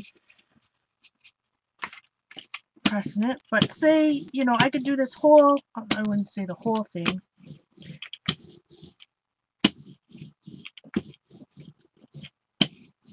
Maybe you shouldn't do it on top of the paper you're going to print on, because that's bad news.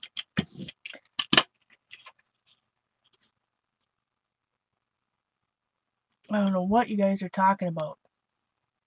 I look up and, hey Glenda, good to see you, my friend.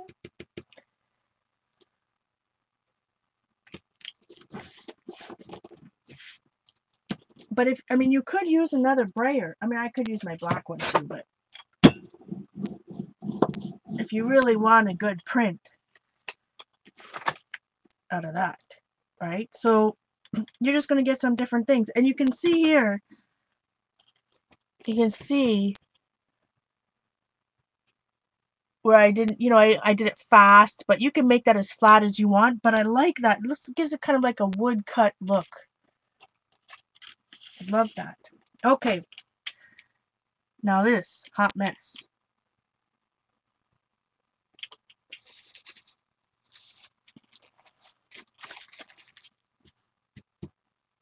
I just make sure, I think it's all off now.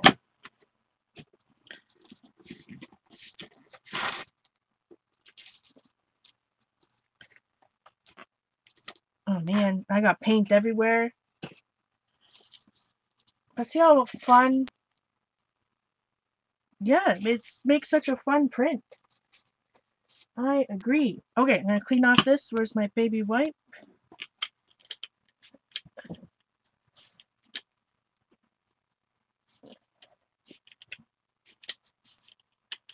You're discussing food.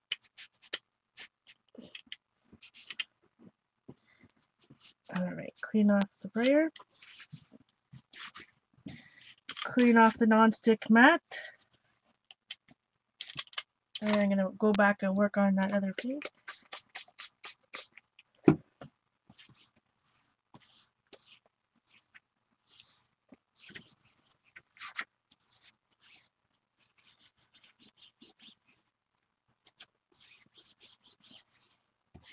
Alright, at least we have a somewhat clean start. I need a baby wipe on my hands.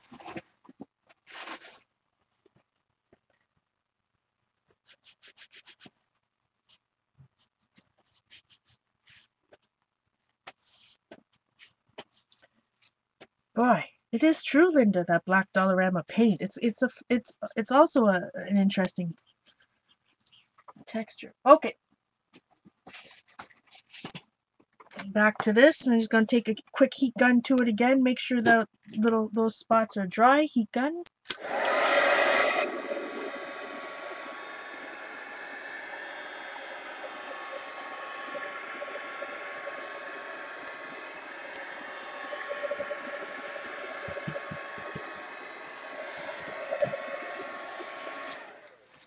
Okay, so I don't know if I've decided if I was going, because I have a ton of these 5x7 books.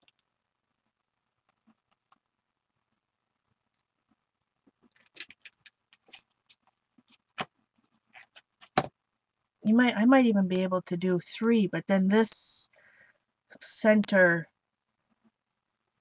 I think I can make a trifold accordion and have 2 of these books. Hold the fort. I can make a 2 cover one. Anyways, we can just make a simple cover. Alright, doesn't matter. We need to think about first. I do like the trifold idea, so I think I will. Because this is 5 inches, 5x7 book. And going from here to regular file folder is 12,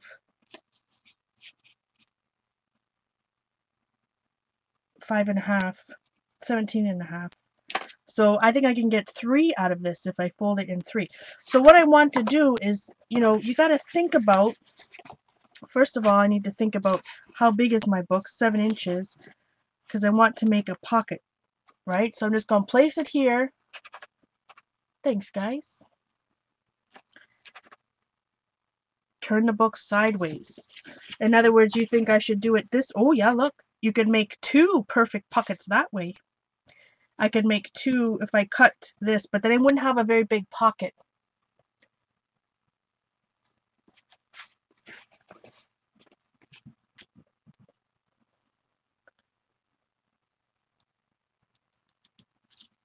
Know what I mean, Vern? Okay.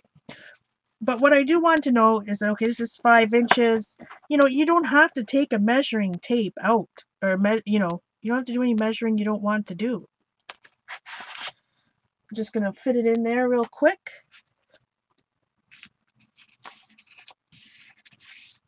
Now, if somebody does want the measurement, I just folded that at the bottom here at 4 1/4 inches.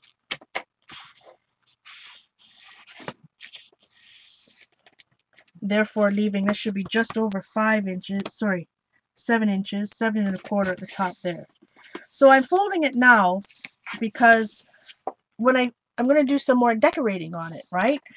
And when you're thinking about this one, I made to hold a Midori sized art journal here, and I'm showing it upside down because I'm thinking my camera's upside down. Frazzle. Am I ever going to get it together?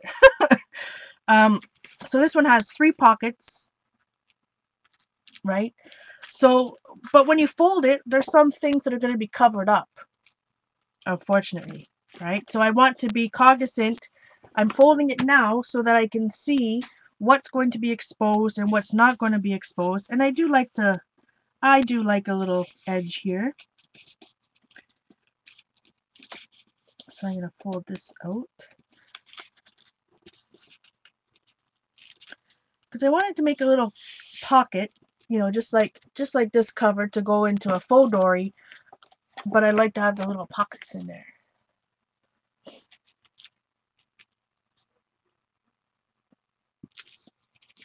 All right. See what I mean, Vern? That's bad news. So I've got this wonderful thing, and the back's going to look like that. So what we're going to have to do, because this one's the nice side, right? We're going to flip it over, and we're going to say, ta-da! And now that's going to be the outside of my book, and it's going to be the inside. So again, proportion, you know, directional wise, stuff like that. That's why I like to have it pre-folded. So, you know, like right now the puppies are upside down. So when I work on this now, I'll know what's right side up and be able to put stencils and such right side up. Okay. So again, this is how I fold. I'm just going to put my book there and try it out. But I'm folding it in 3 sections here. I can give you a measurement if you want. It's hard with a file folder because it depends on, you know, these thingamajig, the tab parts, right? So that's why I'd rather, if you're going to make something like this that's going to be a cover, I'd rather put the actual book in there to make sure it's going to fit.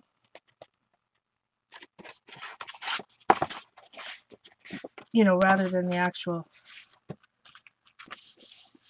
measurement.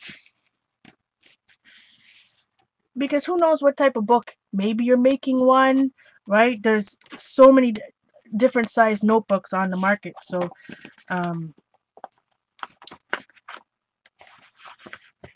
let's see, outside. All right. And there we go. That's the back. That's going to be the outside. This, let me think. Think, think, think. Aha, this is what we want. There it is. Okay. Whew. Got all that? I'm hot. Okay. So long story short, right? I measured it. And now it's going to fold up around it, right? But when it's going into your faux dory or, you know, duck dory, whatever dory you got going on, I'm going to take some elastics, for example, and you can sew it in, or you can just take an elastic and then that's going to go into your book, right? So it's just a little cover like that when it's all said and done. But I need to cut off this bad boy. Either that or fold it in.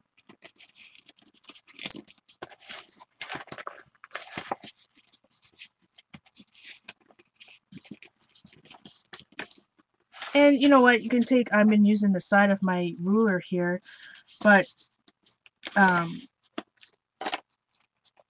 you know, if you had a bone folder, I'm sure all of this would go so much more smoothly. Alright, so I like to fold it up. It looks good. It's going to be fun. This is going to, and then this, you know, goes right into your rubber band book, right? Where's one? Never one close when I want it.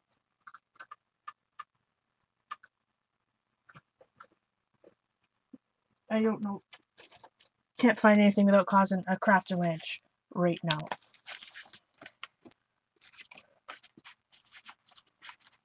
Fantastic? You mean those blender tooly things? Fantastics? They're for blending, like inks and stuff. All right, Vern. So now I got all the folding majiggies together. I know how it's gonna go. Now I can finish decorating it. So I definitely need some stuffage going on here, and yeah, who needs math? Fold it up. All right. Now there's the good stuff. So I know that this is the front, right? I know that this is the back, but we're right side up. Everybody, it's all good. And this is where I want to go back with the pod. I just can't get enough, and it's just looking perfect. So I think I'm going to go, what do you guys think?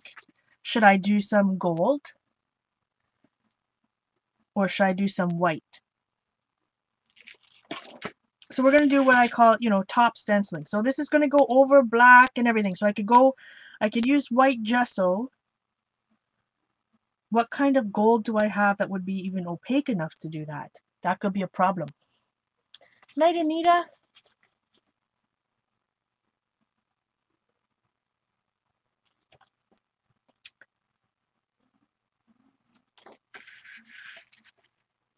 Let's see. I do have a gold.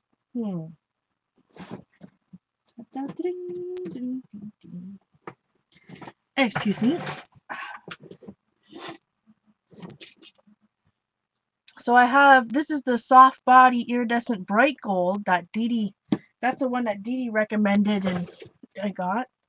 Do gesso then gold.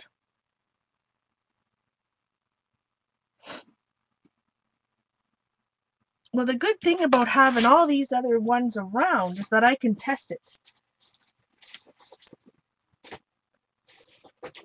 I'm going to go back to this one. Let's see what happens. I'm just going to quickly, let's get a baby wipe, excuse me,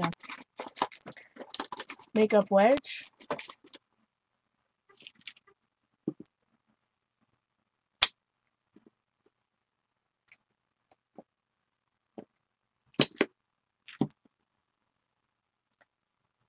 What are you guys talking about? You see a house. On that other one? I'm going to have to look again when I go back to it. Carol. Okay, so I'm just going to test it on this guy. See what happens. If it's going to be too translucent or what.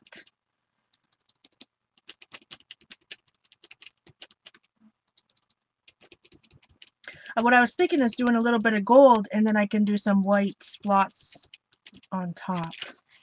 Oh, that looks nice. Can you see that? I think that might be just nice. What do you think? It's just going to be some nice something something.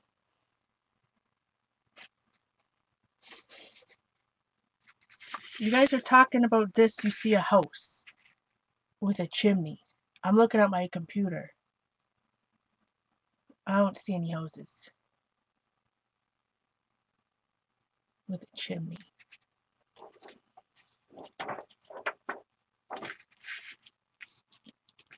All right, let's try this again.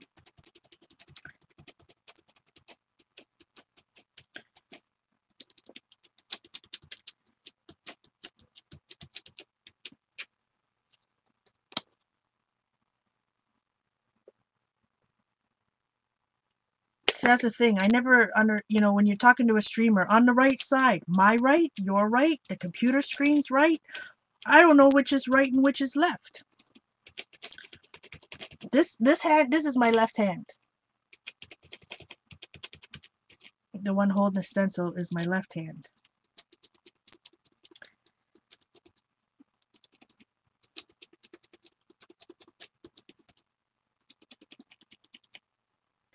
My right here? What is this piece? Do you see this roof? Or no? Or are you talking about somewhere over here?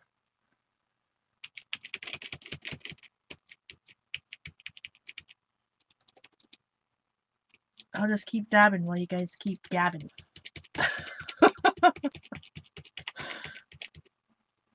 So Jean says, we see my right is right. Okay. That's the black roof?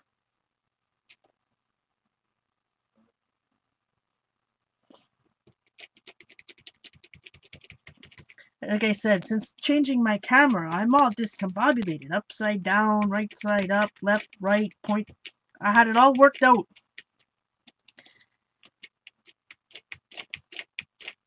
All right. Ooh, look at that, my friends. Oh, sorry, I'm going right over the house.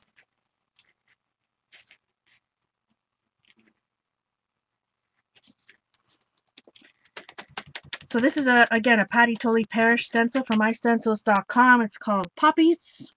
Comes in 2 sizes. This is 8 by 10, and it's definitely one of my favorite stencils of hers. And I'm so excited about the new pictograph stencils.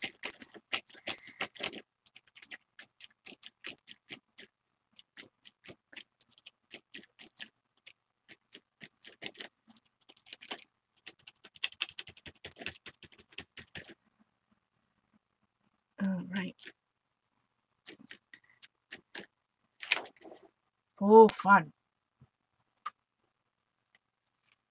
It has 5 black long windows. Cool. So what do you guys think? See, we just have a little bit. What's wrong, Ange? Rats. Wrong way. Rats. Rats. I'm not used to this. What's wrong? So you can see, in real life, you got this nice iridescent little bit of a shimmer something. I don't think so, Marion. Yeah, you still see the house. I didn't cover the house, people. Alright, so I need a little bit on this side. Now, if I was smart, I would have just did it open. But, you know, this one's upside down. So that's what's important. Because this is folded up, if I stenciled this all at once, this part is upside down compared to what I just stenciled on the back side. That makes sense. I'll show you here in a second. That's why I like to fold things up, so then I get, you know, right side up views like this. So now that this is open, you'll see that below this line, the poppies are one way, and then the opposite way on that side. All right. Oh, Joyceage. Before I send Joyce a whole bunch of my paper scraps, I just want to ask if she still likes that stuff. Like, look, from making all my ATCs, do you like this type of stuff? These type of scraps from my finished ATCs? All right. Okay, we need a little bit of stampage.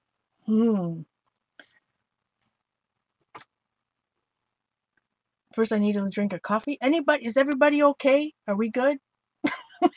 Anybody need a potty people break? Night, Janet.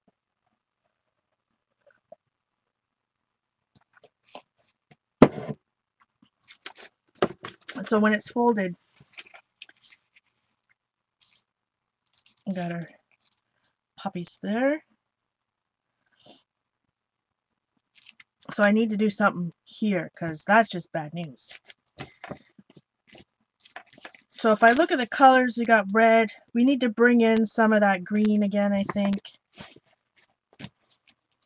Hey, Mickey. Everybody all good?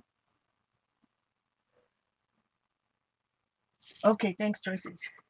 I don't know what size is, you know, too small, but because I've been making full sheet ATCs, I've just got a ton of little, and then of course I cut the ATC in the wrong size. Okay, let's think of a nice stencil to go here. Excuse me, boy. has some puppies.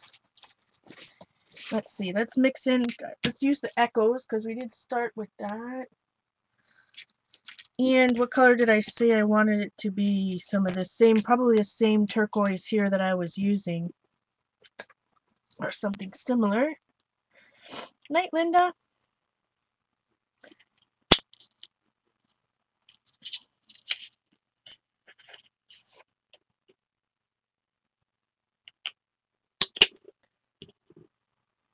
Ding, ding, ding, ding. All right. So I have a little bit of gold on it, but I don't think it's going to matter necessarily.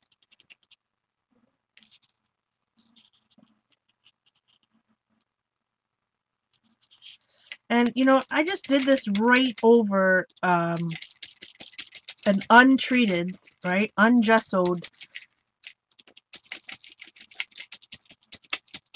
file folder. So I was just thinking in my head, I love the Echo stencil, you know, with painting, with the wipe off technique, painting it on and then use a baby wipe, but it's not going to work so well. It's just not going to work so well on paper that doesn't have any gesso on it.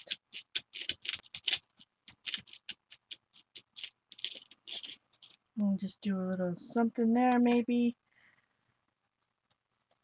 I don't like that squareness of it necessarily. Let's see. Maybe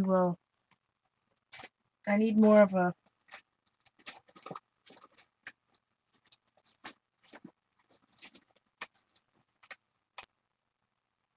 let's see, this is a Heidi Swap one that Jonna gave me. I'm going to add, I think I'll add a little bit of blue to this color. See what happens. Night, Patty. Yeah, you relax, my friend.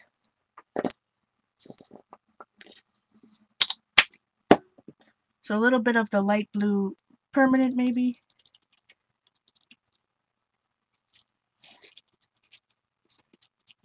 And I'm purposely making this stencil kind of crooked.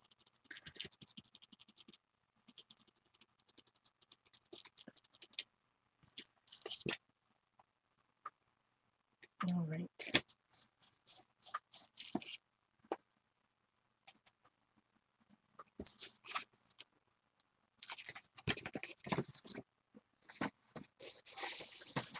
So I'm going to want to use up this, you can't even see it, this little bit of paint here. So I'm going to go back to my scratch board thingamidoo, find my brayer.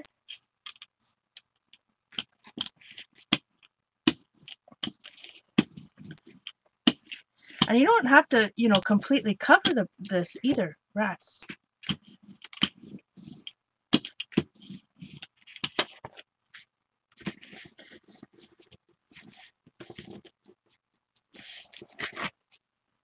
Yeah, I better have a drawing here soon because it's already been 2 hours. JournalArtista@gmail.com. That was kind of nice on top of that, eh? There's some deep colors going on in there. Some deep thought. Oh, wrong show. Okay.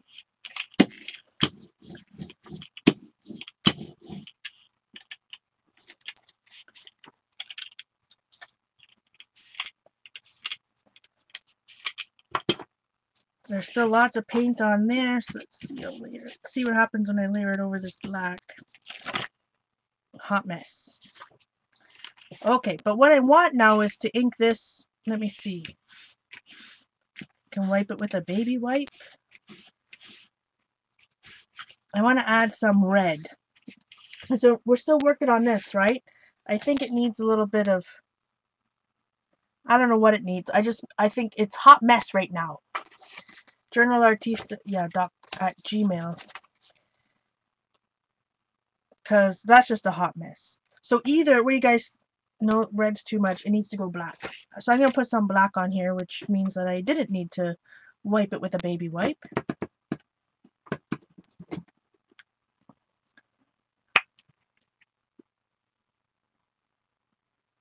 Just remember, I'm not the quickest at answering emails, as most of you already know. All right. I try.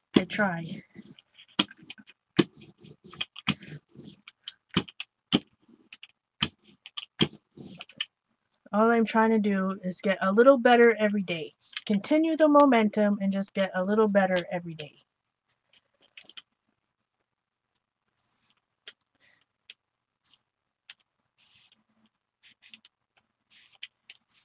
But that's the fun thing about ATCs, Angela, is that it's, you know, whatever your style is. You know what I mean? There's no bad ATC.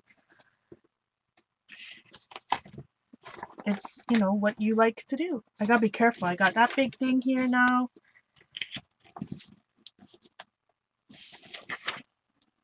Oh, hot mess. Oh, bad news.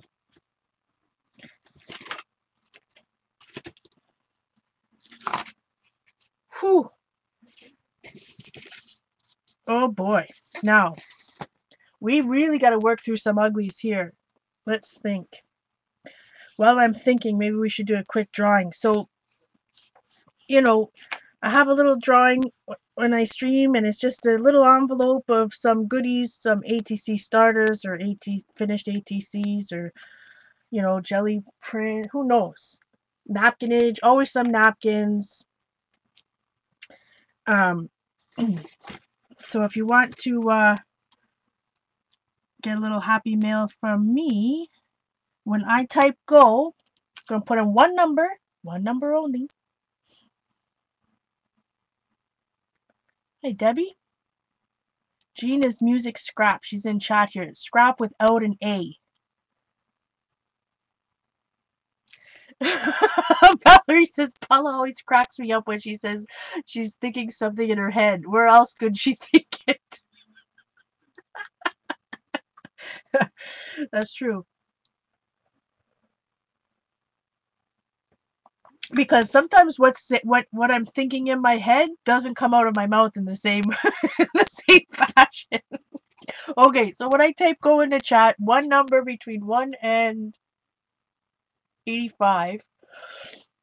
Raz or Frazen, I don't have my phone in here, so I'm going to write the number down. Usually I use random.org. Only when I say go. I don't want to see a whole bunch of numbers. One number, the person closest without going over, will get some happy mail. So when I type in go, between 1 and 85. 1 and 85. Oh boy. I don't even know what number. Let's see. Let's see what this. All right.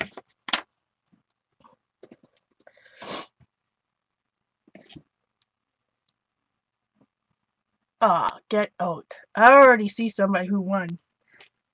It's so funny, these drawings. It is so funny the way the universe works, is all I gotta say. Alright, while I'm thinking about that, what am I gonna do here? While you guys are typing.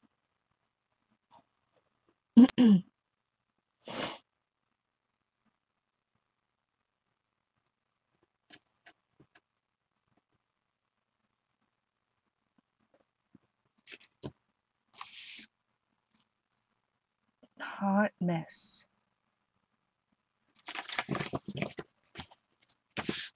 I'm gonna make sure this is dry, make sure everybody has some time.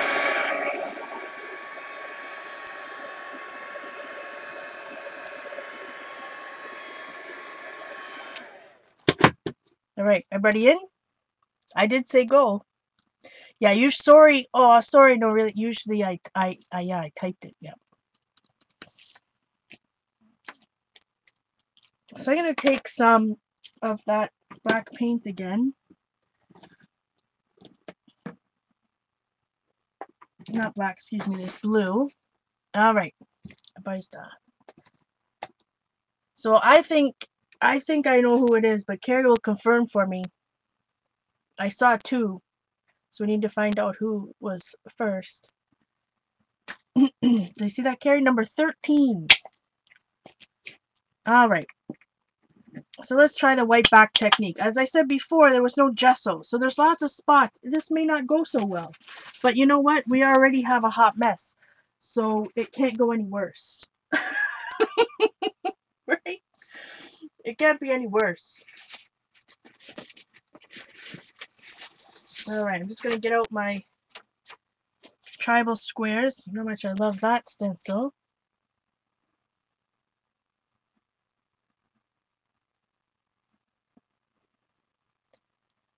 That's what I thought, Jean, too, Eileen. Miko! I don't think I've ever sent Eileen anything. Have I, Eileen, in all this time? I'm pretty sure, I don't think I have your number. I don't have your number. That is exciting. I'm trying to find the brush.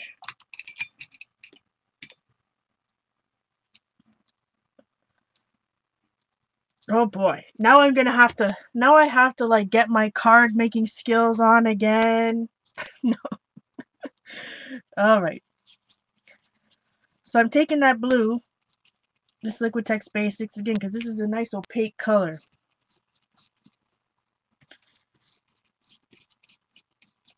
And this time I'm using a brush.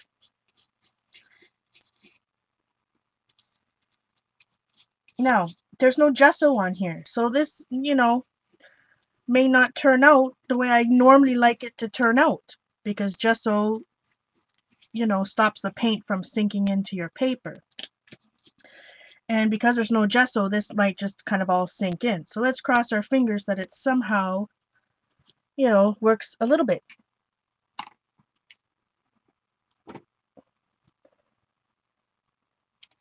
Alright. So, we'll put this bad boy, tribal stencil, and get a brand new baby wipe. Now again, this is where I like to say that you have to do the twist technique when you're wiping off paint, because this particular stencil has a lot of sharp points, and what happens is your baby wipe actually gets ripped or snagged in those points. Oh my goodness, I am sweating up a storm over here, my friends. Night, Terry. Happy Mother's Day to everybody again. Alright. So I'm continuing to flip my baby wipe to get clean spots here.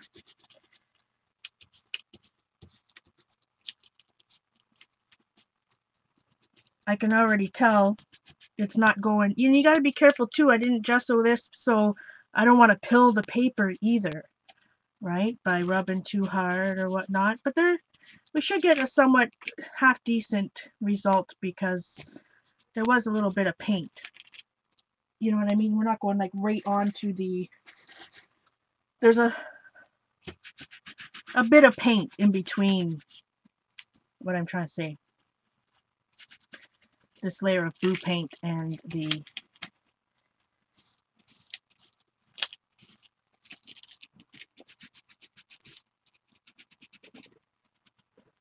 So just keep flipping your baby wipe till you get a clean spot. I need a fan, and I'm telling you, I'm sweating up a storm, as I like to say.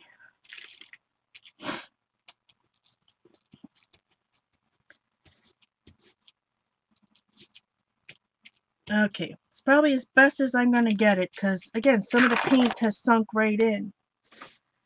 Alright, now that lifted off, now I can blend it out down here a little bit.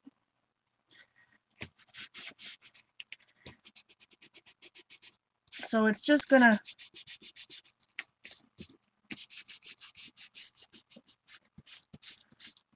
see what I mean? If we had gesso down there, we would go right down to, whatever, but no gesso. So did I completely pretty much cover that all up? Yep. I have to check that out. Tower fans from Costco.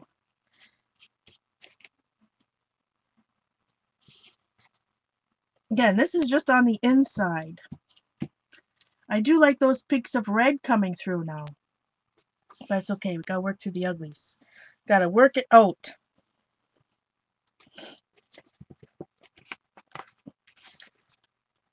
All right, so let's flip to the other side while that side is drying, and I'm going to do some white splots. Yeah, I need something because it's going to be hot in here in the summer. I'm lucky though, I'm in the basement, so it's not too bad. So I'm just putting a little white craft paint on my mat here, about the size of a nickel, and then I take my spray bottle and do a couple good sprays. I just sprayed my pen. Alright. And I use a round brush.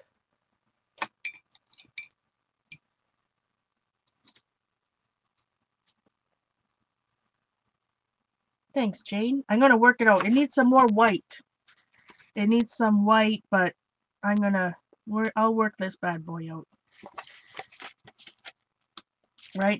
I like how the red, you can see a little bit of red from here up in those circles, so I might add some red, maybe I'll add the red poppy stencil now. Okay, but while that's drying, let's work on this. So I've watered down my paint. I mix it up. And then I twist my brush, I scoop it, and then I just flick it. Now, like Jean said,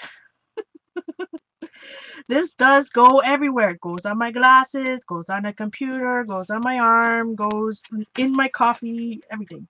So, you know, might not be the technique for you.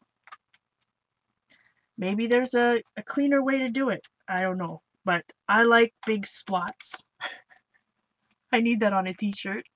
I so need a t-shirt that says I like big splots. Okay. So we have a little something. Night, Jan. Jan lives in Vancouver. Valerie, the one that's going yeah, that's leaving right now. All right, so a little bit of white.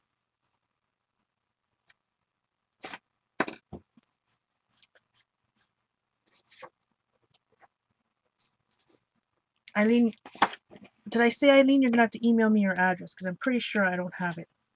So there's a little bit more. Go back to this one. Add a couple of spots.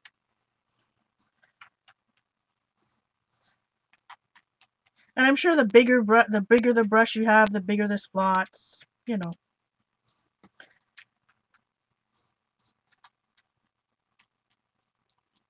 All right, but I like to make sure it's all used up.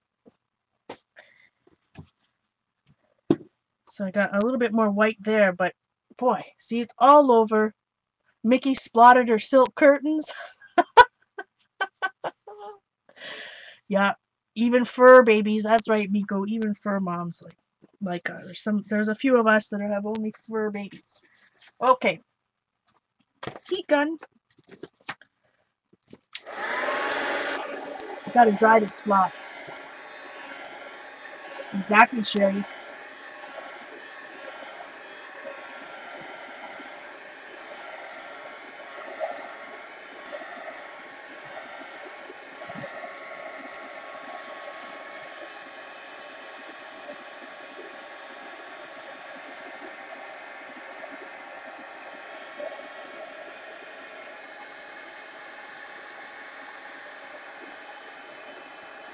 Yeah, see, it's interesting about BC and Alberta now these days is that, so what, back years ago in your scrapbooking, talk about 15 years ago, Alberta and BC, those were the ones who had all the scrapbook and stamp stores.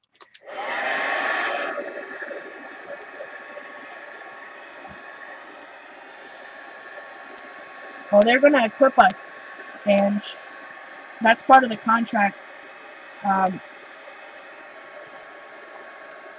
Is power core bars and all that stuff, yeah. Floor coverings, water availability, all that type of stuff. Patty thought about all that good stuff. I don't mean water to drink, of course that'll be, but for water for brushes and such.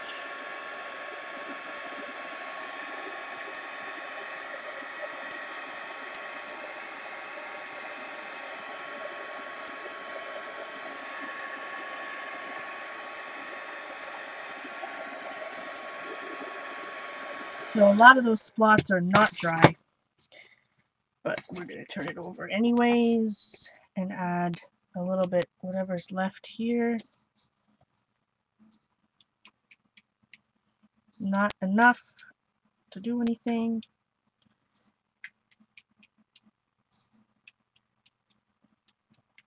Maybe I'll use some Diane Reevely. Gosh, Diane.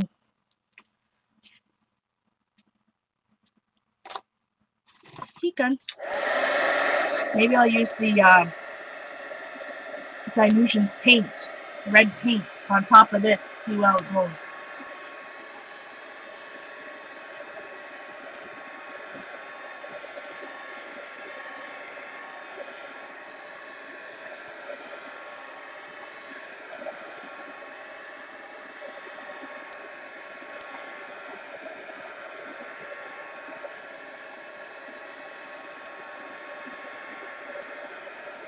Yeah, won't need any cords.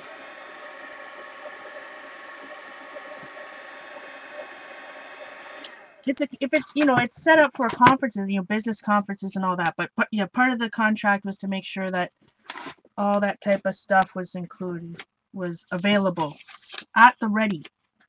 Okay, so let's get back to. I'm gonna save it. Let's see. Gotta work through the. I'm gonna go back to the poppy stencil. Let's see. I got a thing here. Let's crack open the Dilutions paint. This one happens to be the only one I bought. It happens to be paint box red. Post box red. My bad. All right. So it comes in this jar, and I keep turning it over. I guess that's why the paint's going everywhere. But it is highly pigmented. I'll tell you that right off the top. I can tell just by putting it down. It's there's lots of pigment in it. So let's see how well this goes. But this, like I said, this is the only time I've tested it out was something similar, just basic sponging over the top. Now Diane, I watched her videos on YouTube on the Ranger channel. And she says to use very, very little paint. And that's why people get in trouble. They're using too much paint. But I guess it's just like something you have to practice with. And I think it depends on the technique you're going to use too. Right? She used a lot of blending techniques where I'm not necessarily wanting to blend any colors. In fact, I want it to be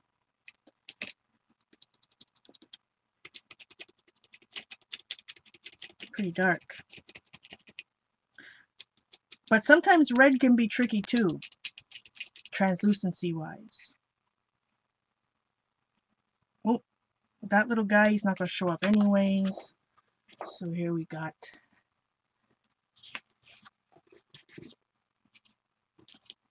So like I said, I haven't compared it to anything else yet, which I like to do. Maybe I should rate while we're doing this. Compare it to the Dinah Wakely paint.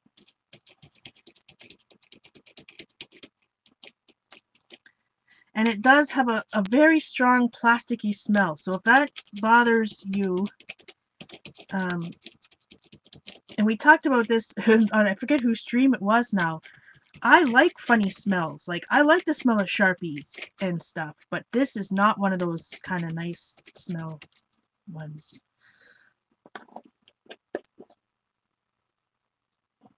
Yeah, there's all red, see, and so this, I find this isn't, the Dilutions paint is actually pretty nice. Now, I haven't compared it to anything else. And I think if you put it on,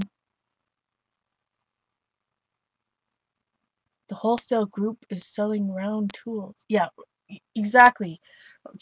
Is Angela leaving? Bye, Ange. I don't know if, or is it Angel? Cheryl? I'm not sure. Or who's leaving or not, I apologize. Yeah, so far, not too bad. But again, I've got to do it directly in comparison. Let me heat gun this. I've got to see it side by side with other paints. Heat gun. Hey, Sandy. I'm making a little, I'll show you here in a second.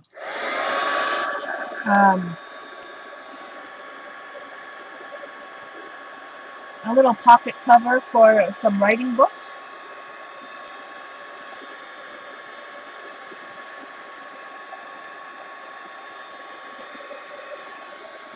Or some notebooks, I should say. So far, so good. I mean, you know, I'll have to, like I said, I'll just have to test it. But nothing has disappointed me so far. Oh, good. Okay. So the only thing you're gonna have to, you're gonna have to remember is that it's got that fold in the center, right? Know what I mean, Vern? It still has that one fold in the center. All right. I'm gonna have to cut off this end, I think. Sometimes it buckles because when you have more than one layer, when you're painting, not painting, when you're trying to fold 4 layers, not even 1, 2, yeah, 4 layers of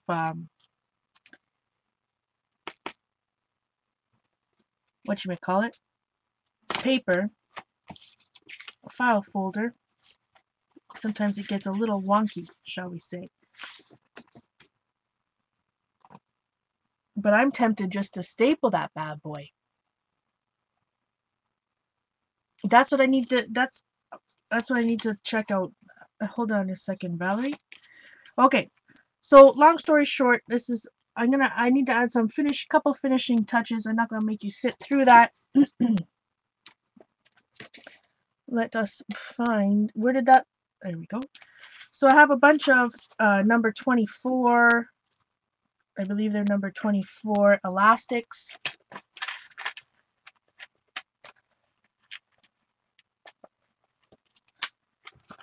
And it's going to go in here. So it's a 5x7 little journal. This elastic is too big. You can always double it up.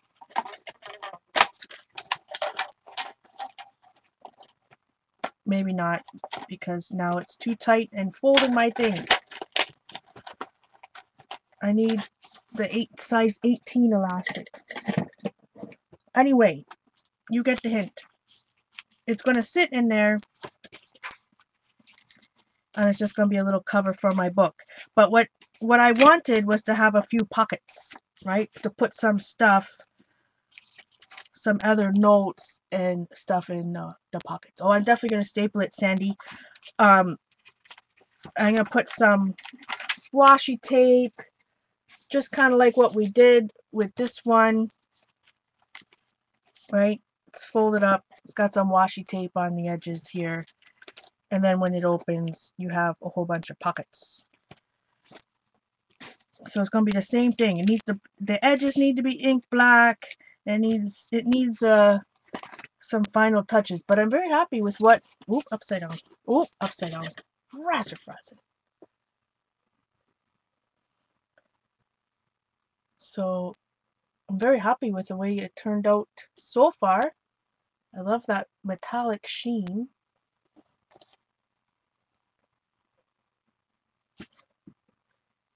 But it needs to be inked, right? That'll make it, or that's just because that's what I like to do. So it's going to be a tri-fold book. And maybe that's all I want to do is use it as a cover, right? Where did it go? There it is. Maybe you just want to protect it. Little cover, cute. But I can also put it in a faux dory, right? You can make a faux dory, something like this. I'm really excited to use it. This goes in here.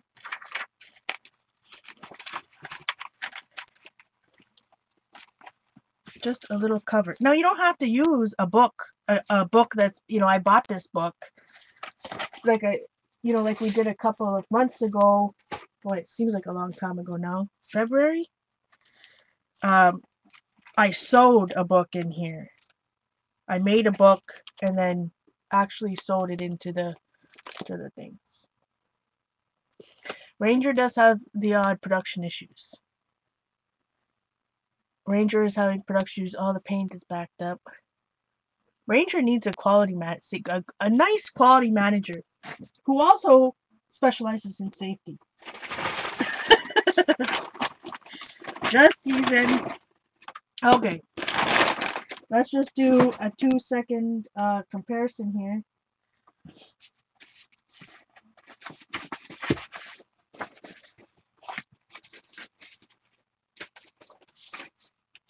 Okay, I got this hot mess going.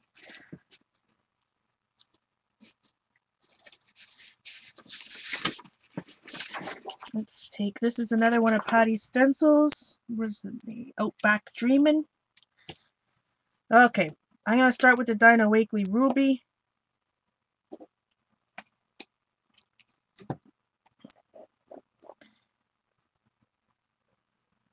And we're going to do a comparison.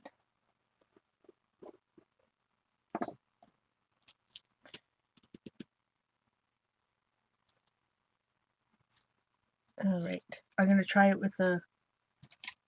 So this has some wet green on there, so I'm just going to cut it off. You can wash these and let them dry, but you can't use them wet.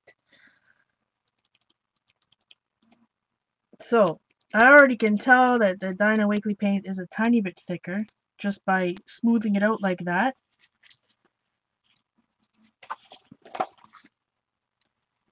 Alright.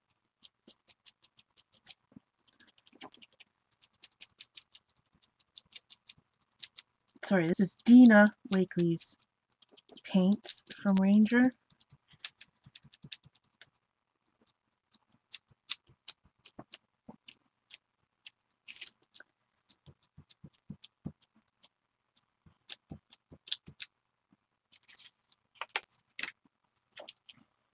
Alright, and I'll go back. I am changing makeup wedges to go back to the one. It looks like crop circles. I guess that's why it's called Outback Dreamin'. I'm not sure. So I can tell the difference in color. The Dilutions paint is a little bit more orange. Orangish red. It's not as sticky.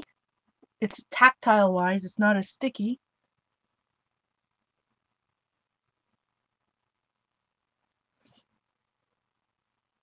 Night, Miko. Yeah. Well, that's the thing, P. Robbins. I agree. Their production is, you know, probably just wasn't expecting the demand. That's how, you know, they're trying to produce a ton of things. Anyway. Maybe they need a new production supervisor. I'm also good at that. Okay. So it seemed kind of, to be honest, it did seem a little bit easier to put the Dilutions paint down. The Dinah Wakely heavy body paint seemed, I guess, you know, it's a little bit thicker. It will hold a little bit thicker peaks. Translucency wise, I mean, can you guys even tell that there's any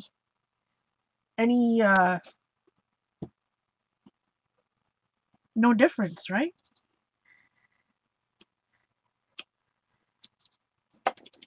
One's a little bit thicker and a little bit darker, truer red.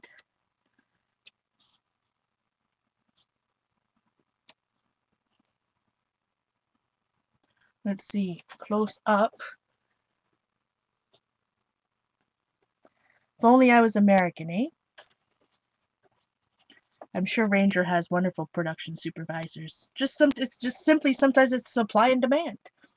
And you know, lots of times it's not even Ranger's fault. You know, when I worked in a box factory, you know, lots of times if we don't have the printing plate, you know, it could be a supplier issue. Maybe not just Ranger's fault. There's lots of things. So, but anyways, I'm not sure I see any difference.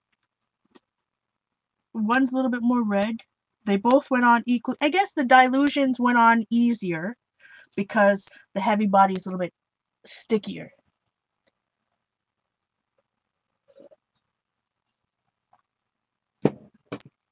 And that's, again, probably because, let's see, let's I don't know about you guys, let's feel it. I forget which one I put in which finger. So, dilutions are cheaper than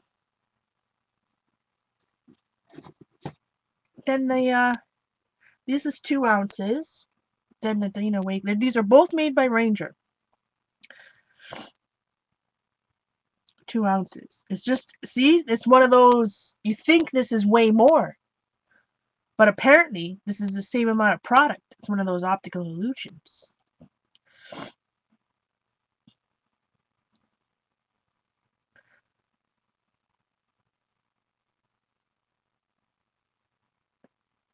See, here's the thing. This says it's blendable, and this is this heavy body, but I'm not saying, like, this isn't, maybe it's a soft body paint, but it's definitely not a fluid. Excuse me. Yeah, I was just joking. I was joking, Sin. Well, it was one of those half jokes. Ranger is in New Jersey, yeah. Ranger is in, what did it say? Tinton Falls. So anyways, that test doesn't really test much, but I'm gonna test it out on gesso, non-gesso.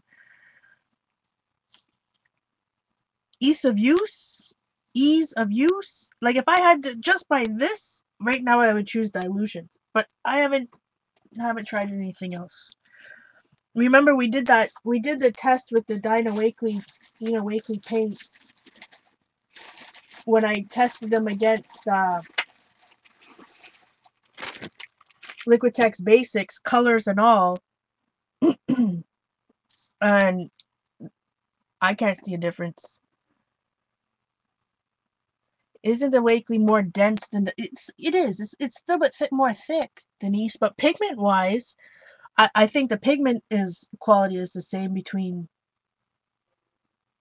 even though one's heavy body and one is more of a soft body paint,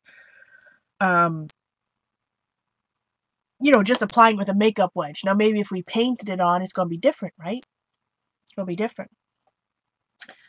But, the difference between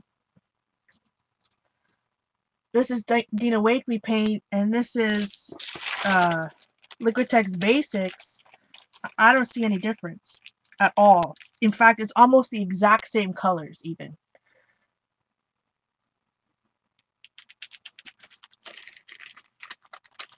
Right?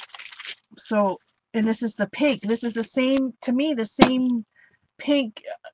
Anyway, so, but I haven't fully tested the Dina Wakley ones either. So I'm going to give them a good shot and compare them to all the other paints. But I can't, if you can get a Liquitex Basics paint like this for $4 for 118 milliliters. How many ounces is that? Does this have milliliters on it? 59. So for twice as much, I can get twice as much paint for half as much money. Know what I mean, Vern? That's all I'm saying. That's only, I love Ranger. I have a ton of Ranger stuff. I love Dina Wakley. I have her books. I have lots of her stamps. I love lots of her stuff. But, I don't have a job. So, just because I love Ranger and they have a new product line out, if I already know, use, and love these type of paints, if they aren't exactly the same, I don't know, right? This permanent light blue, and this is Dina Wakley Sky. Know what I mean, Vern? You're buying your name, right? So,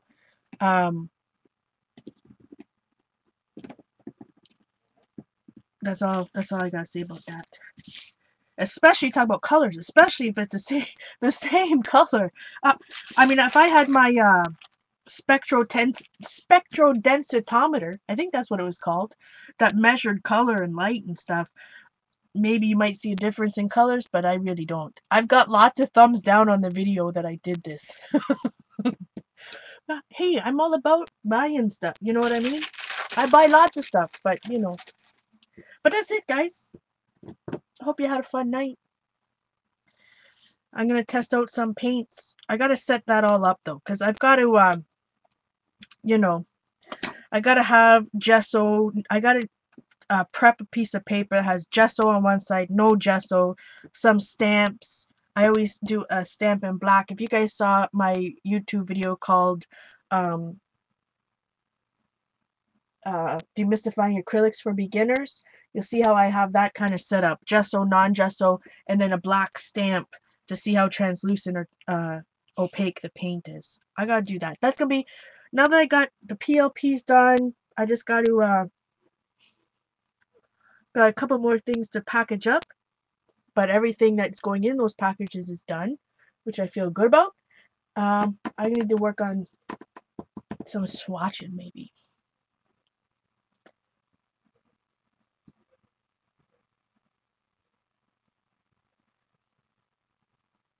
Oh, Sin, Vicky BR posted a link to Amazon, and it was a black mat, a kitchen something. Well, exactly, Jean. Exactly what I mean. If you're gonna market a paint, that's the. I don't know. I'm just the type of person that I don't know. Your paint's gonna dry fast if you put it on a thin layer, no matter what type of paint it is. Know what I mean, Vern? Maybe that's what I need to try, right? Let's scrape it. Let's just put my money where my mouth is. If you're gonna use a sponge that has barely any paint on it, yeah, it's gonna dry. It's dry, no matter what paint. Sorry. I'm gonna get hate mail on this one again. But let's scrape it right on something.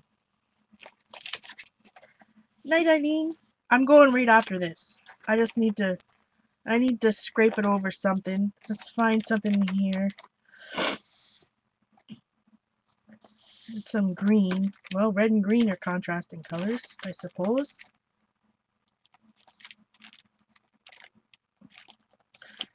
Alright, let's do it on this.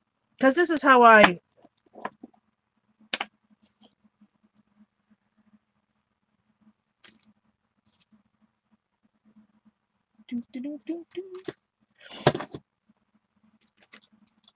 Now, where's the scraper? Razor frozen. And you're not supposed to leave this open for too long. There we go. Night, guys. I just don't, you know, hey, I'll buy the paint. I'll buy the paint if it's any different. You know what I mean? If it's different. If it does have a difference. So that went on nicely, I must admit. If I like the paint, if I find that this is different than Liquitex Basics or some of the other paints I use all the time, I'm in. I'll buy them all. That's all I'm trying to say. Distress inks, yeah, it's same thing. Distress ink spray inks versus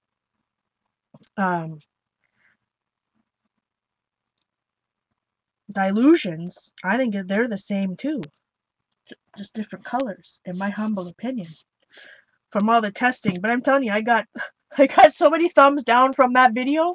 I'm not sure why. Yeah, sorry guys. Night everybody that's leaving. All right, that looks half decent. Let's try the Dinah Wakely paint. Where did it go? I'm wound up. Anybody else tired? I gotta go spend some time with Simon, I suppose. I don't even know where I put paint now.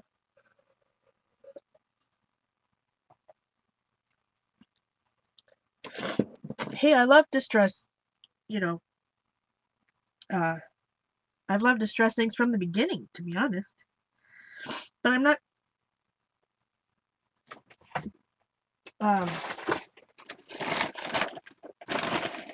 But I thought when they were marketed that they were supposed to be different than dilutions. But apparently, in my humble opinion, they're not any different than dilutions other than the color.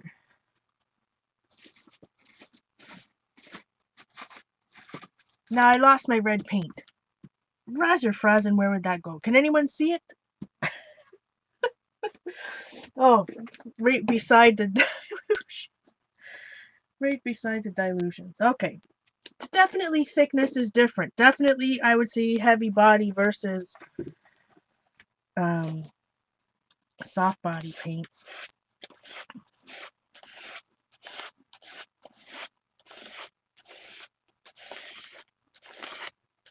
And maybe if I still had my other job, I would buy them all. But now I have to be a little more it's not about fads, right? It's just about, like I said, this is the same thing about everybody and their brother has molding paste out on the market now. If I've already used, I've been using light molding paste by Golden, for years and years. So what's the difference? Is there a difference? And there's lots of marketing, I agree. So, you see a difference? I did like the way, this is nowhere near dry. That's the thing. Of course it's not going to be dry. It's, I don't know. Let's just let this air dry and see how far we go. I also didn't test. Did anyone see how much paint I put down? I have to be frugal. I don't have a job. You know what I mean, Vern?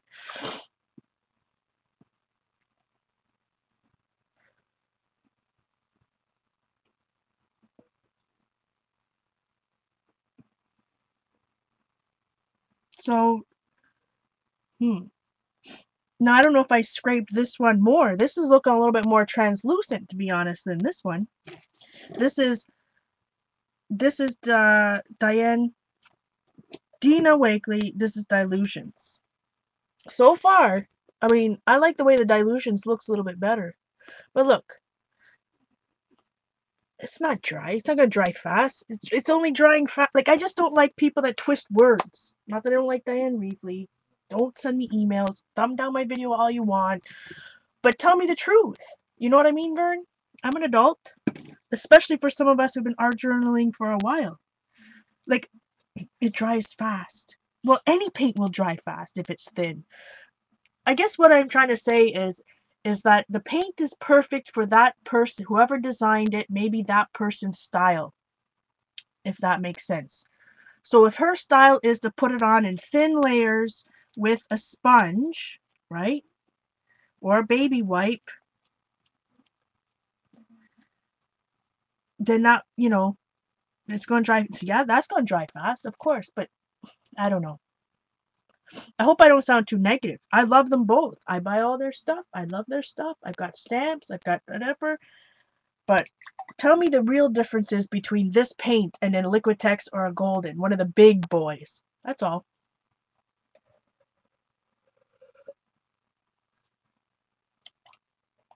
I know, Wens, but I struggle with all that type of stuff, my friend. I really do. I don't know how to make, I don't know. When I went right out of high school into that job at the factory. I worked there for 15 years. And other than, managing the scrapbook store in my spare time when I worked Continental shift, I haven't had another job. So it's very hard for me. It's really hard for me just to even know where to start to find a job. You know what I mean, Vern?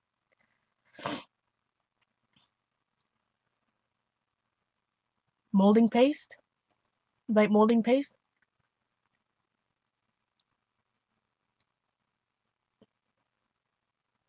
Try not to be negative. It's not a personal attack on either one of those artists. If somebody said, Paula, I'm gonna give, if Ranger came up to me and said, I'm gonna put your name JournalArtista on paints, I'd be all over that the same way. Maybe I would just explain it differently, you know what I mean? This is nowhere near dry. So I don't like that type of marketing where it's not really false. It dries fast when the way that she does it, but I don't see, I mean, it's just as wet. Can you see how wet it is compared to something else? But I do like the smoothness of it. If I had to choose between the two just by scraping it, I might choose this. You know what I mean? I use craft paint, student grade, artist grade, all in the same thing. So this one actually seems, even though it's supposed to be a soft body, I'm talking about dilutions, it seems a little bit more opaque than this. But now I just got to test it out against Liquitex Basics. So where's my Liquitex Basics? What color of red did I say that? And I said I was leaving. I forgot what color of red that is.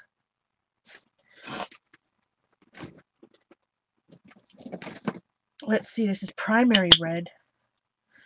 But when I like to, use a scientific method when I do it, when I test out this stuff though too, right? Like, make sure I have a similar amount of paint.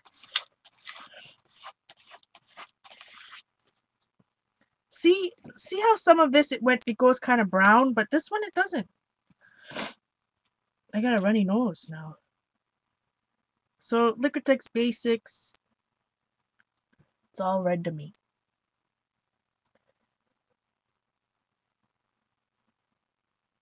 Yeah, it is, Sherry.